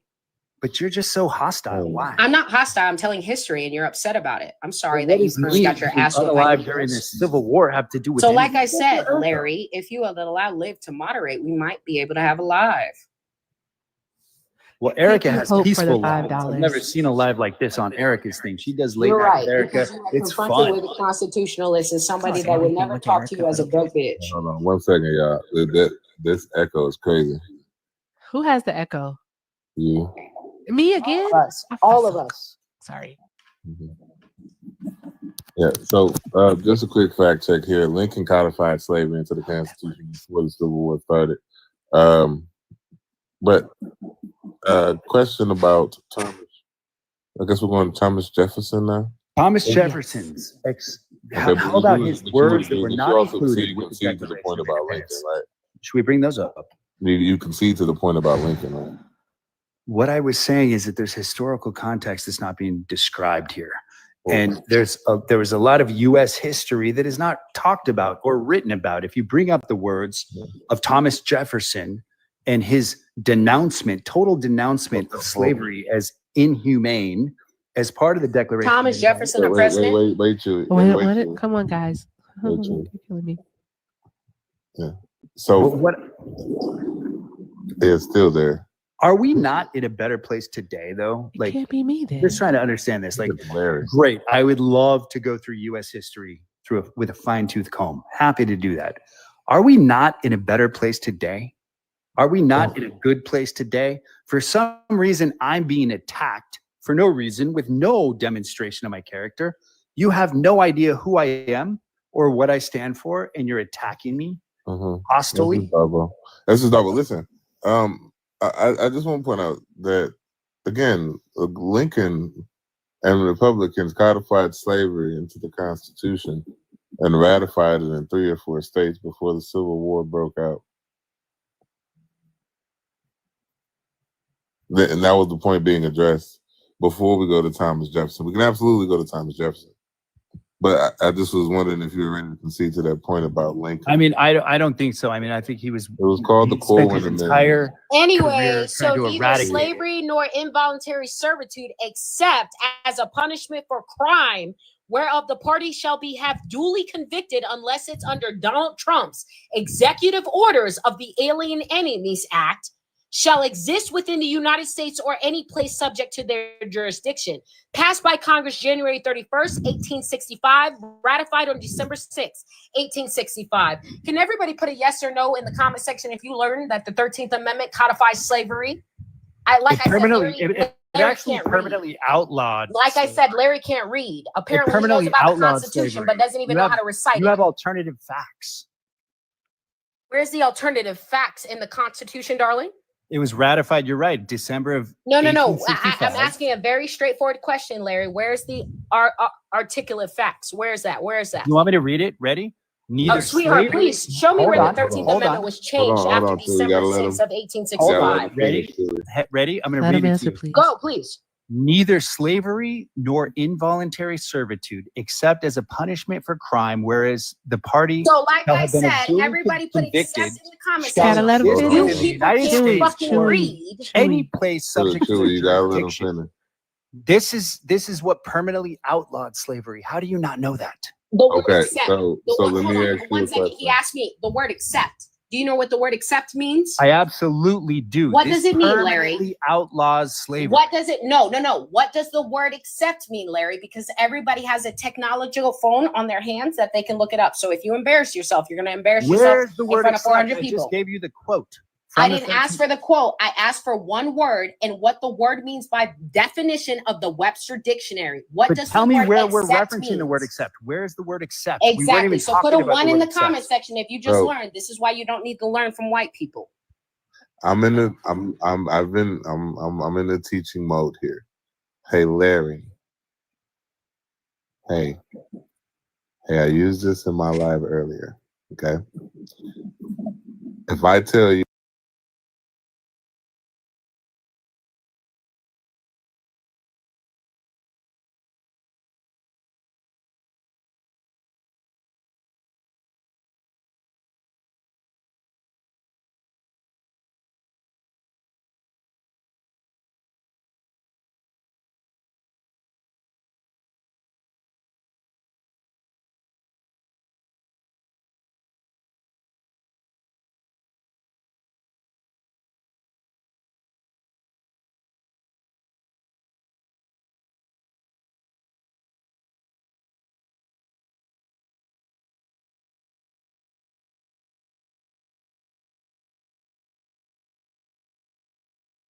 for crime.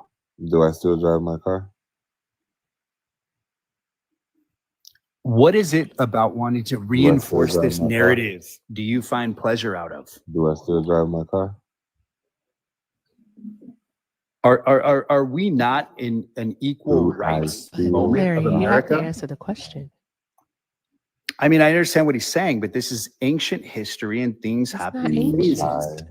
Do I still I strongly believe Lincoln's intention was the elimination of slavery. You can try to win the argument all you want. I don't understand. It's a complete moot point to care about whether you still drive your car. I was trying to read it. Do I still drive my car? Do we not have equal rights now? Do I still drive my car? I just don't think that you should be stuck in the past. I'm sorry. Do I still drive my car? It's a failure of your own mindset to be stuck in the past as if that has anything to do with today. Do I still drive my car?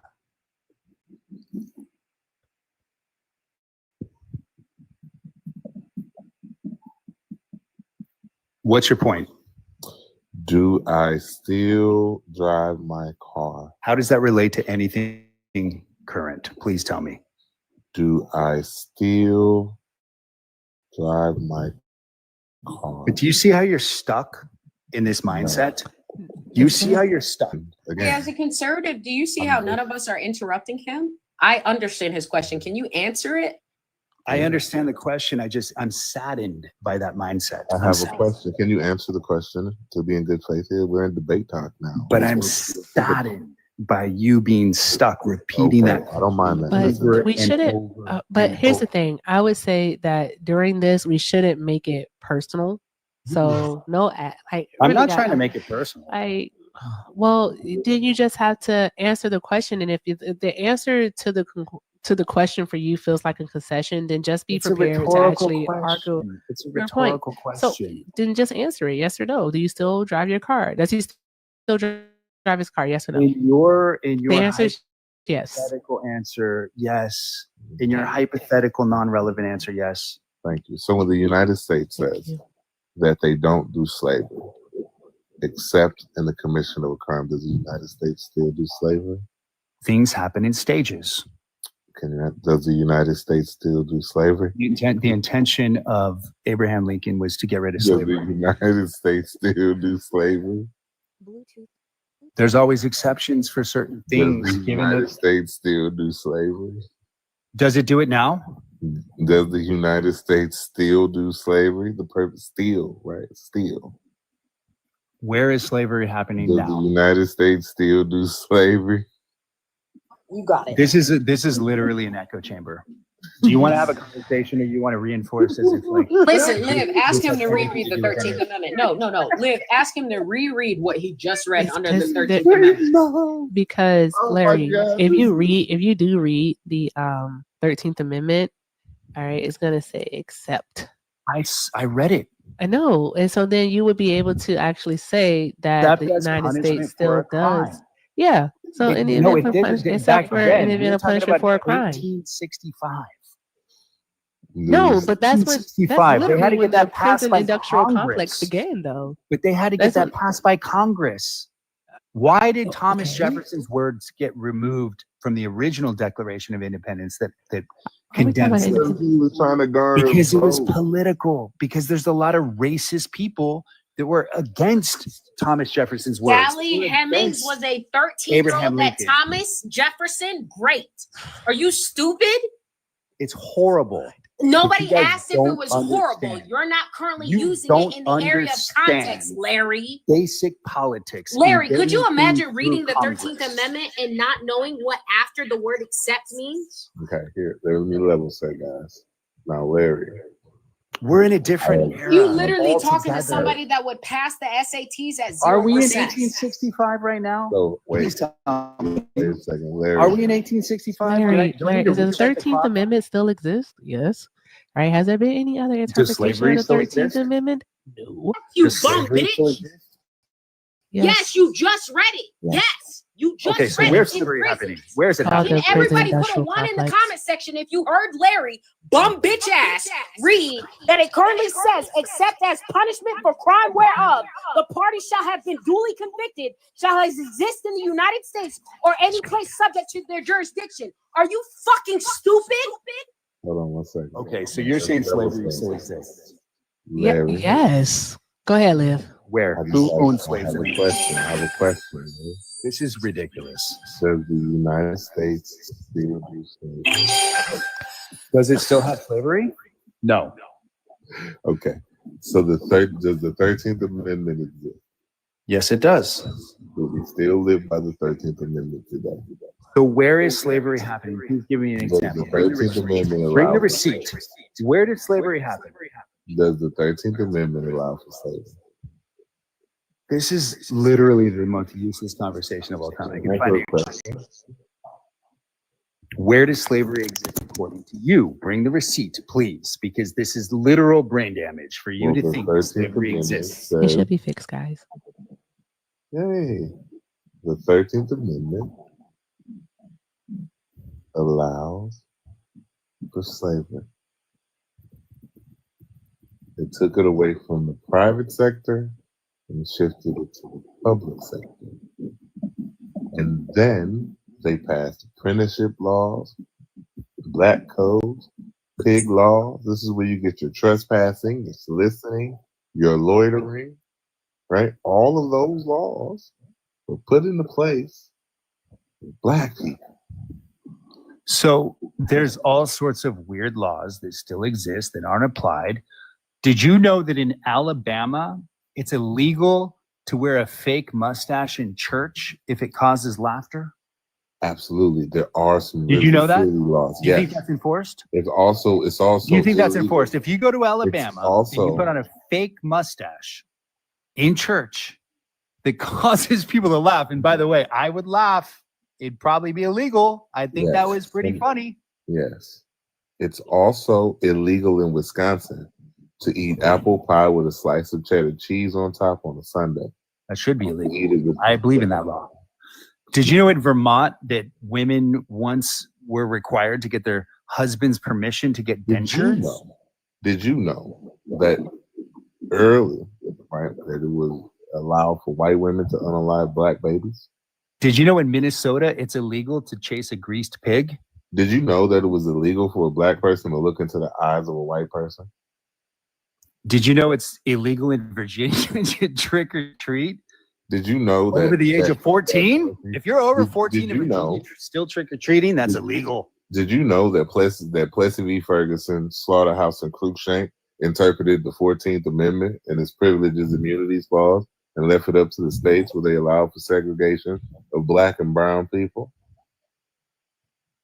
It has nothing Which, I mean, well, you know, right? I mean, there's titles of nobility agreements that like don't exist anymore either that have to do with citizens accepting titles of foreign nobility, and you are no longer a citizen. Like, there's some ridiculous laws still on the books. Yes, and so these are laws on the books. I am talking about Supreme Court precedent, right? Is there slavery still? Do we need to update laws? Because all you just said it was. Update it. Wait a minute, you just said it was. When you so are you suggesting that slavery still exists and is legal and it still exists? Listen. You conceded already when you answered the question about the car, right? So are you trying to win an argument or have a conversation? It seems like you're not trying to have an Why are you raising your hand in your life? Shut up, Larry. I don't know. Okay. So I just wanted to go back to the 13th Amendment because slavery is allowed as basically punishment for committing a crime. All right. And so today we would apply that and interpret it as it basically, if you're in prison, then you can be forced into involuntary labor, which is slavery. And there are actually 7 states, particularly in the southern United States, that actually do not pay its prisoners for certain work. So they're forced to do things like kitchen work. They're forced to do things. We have to go to Santana's. Shit. They're forced to do things like the grounds work, also the laundry, so on and so forth. Those states would be like Arkansas, Alabama, Florida, Georgia, Mississippi, South Carolina, and Texas. And so they can force you into involuntary labor. So yeah, they do have programs that you can get paid, but outside of those programs, they do not pay you for labor. So there's that part. There's that part. The real slavery still exists in Africa, in the Middle East. We're not talking about Africa right now. We're not doing that. But Don't there's do that, no Larry. slavery in the United States. Like, this is insane. He parachuted out of here. Hate you, Liv. Hate you. First circles. Guys, let's do pickle time. And I have the perfect song, Larry. It was real. Bye. See you later. Let's get it. All right. You doing pickle time? Shauna, get up here. All right. Shauna, Mac, unfortunately, is asleep. So I need you to turn your camera on and be a potato. All right. Be a potato. All right. YouTube, I absolutely love you. I'm going to let you know that the song that we are doing is going to be a hostile government takeover. That is the song that we're doing pickle time to tonight. Hostile government takeover is the song for tonight. Yes. All right, YouTube, Twitch, thank you so much for hanging. Hey, beautiful. Thank you so much for hanging out tonight. I appreciate y'all. I will see you all on Sunday because tomorrow's my friend's birthday, beginning of Virgo season, and we are going to go celebrate her. So, guys, thank you all so much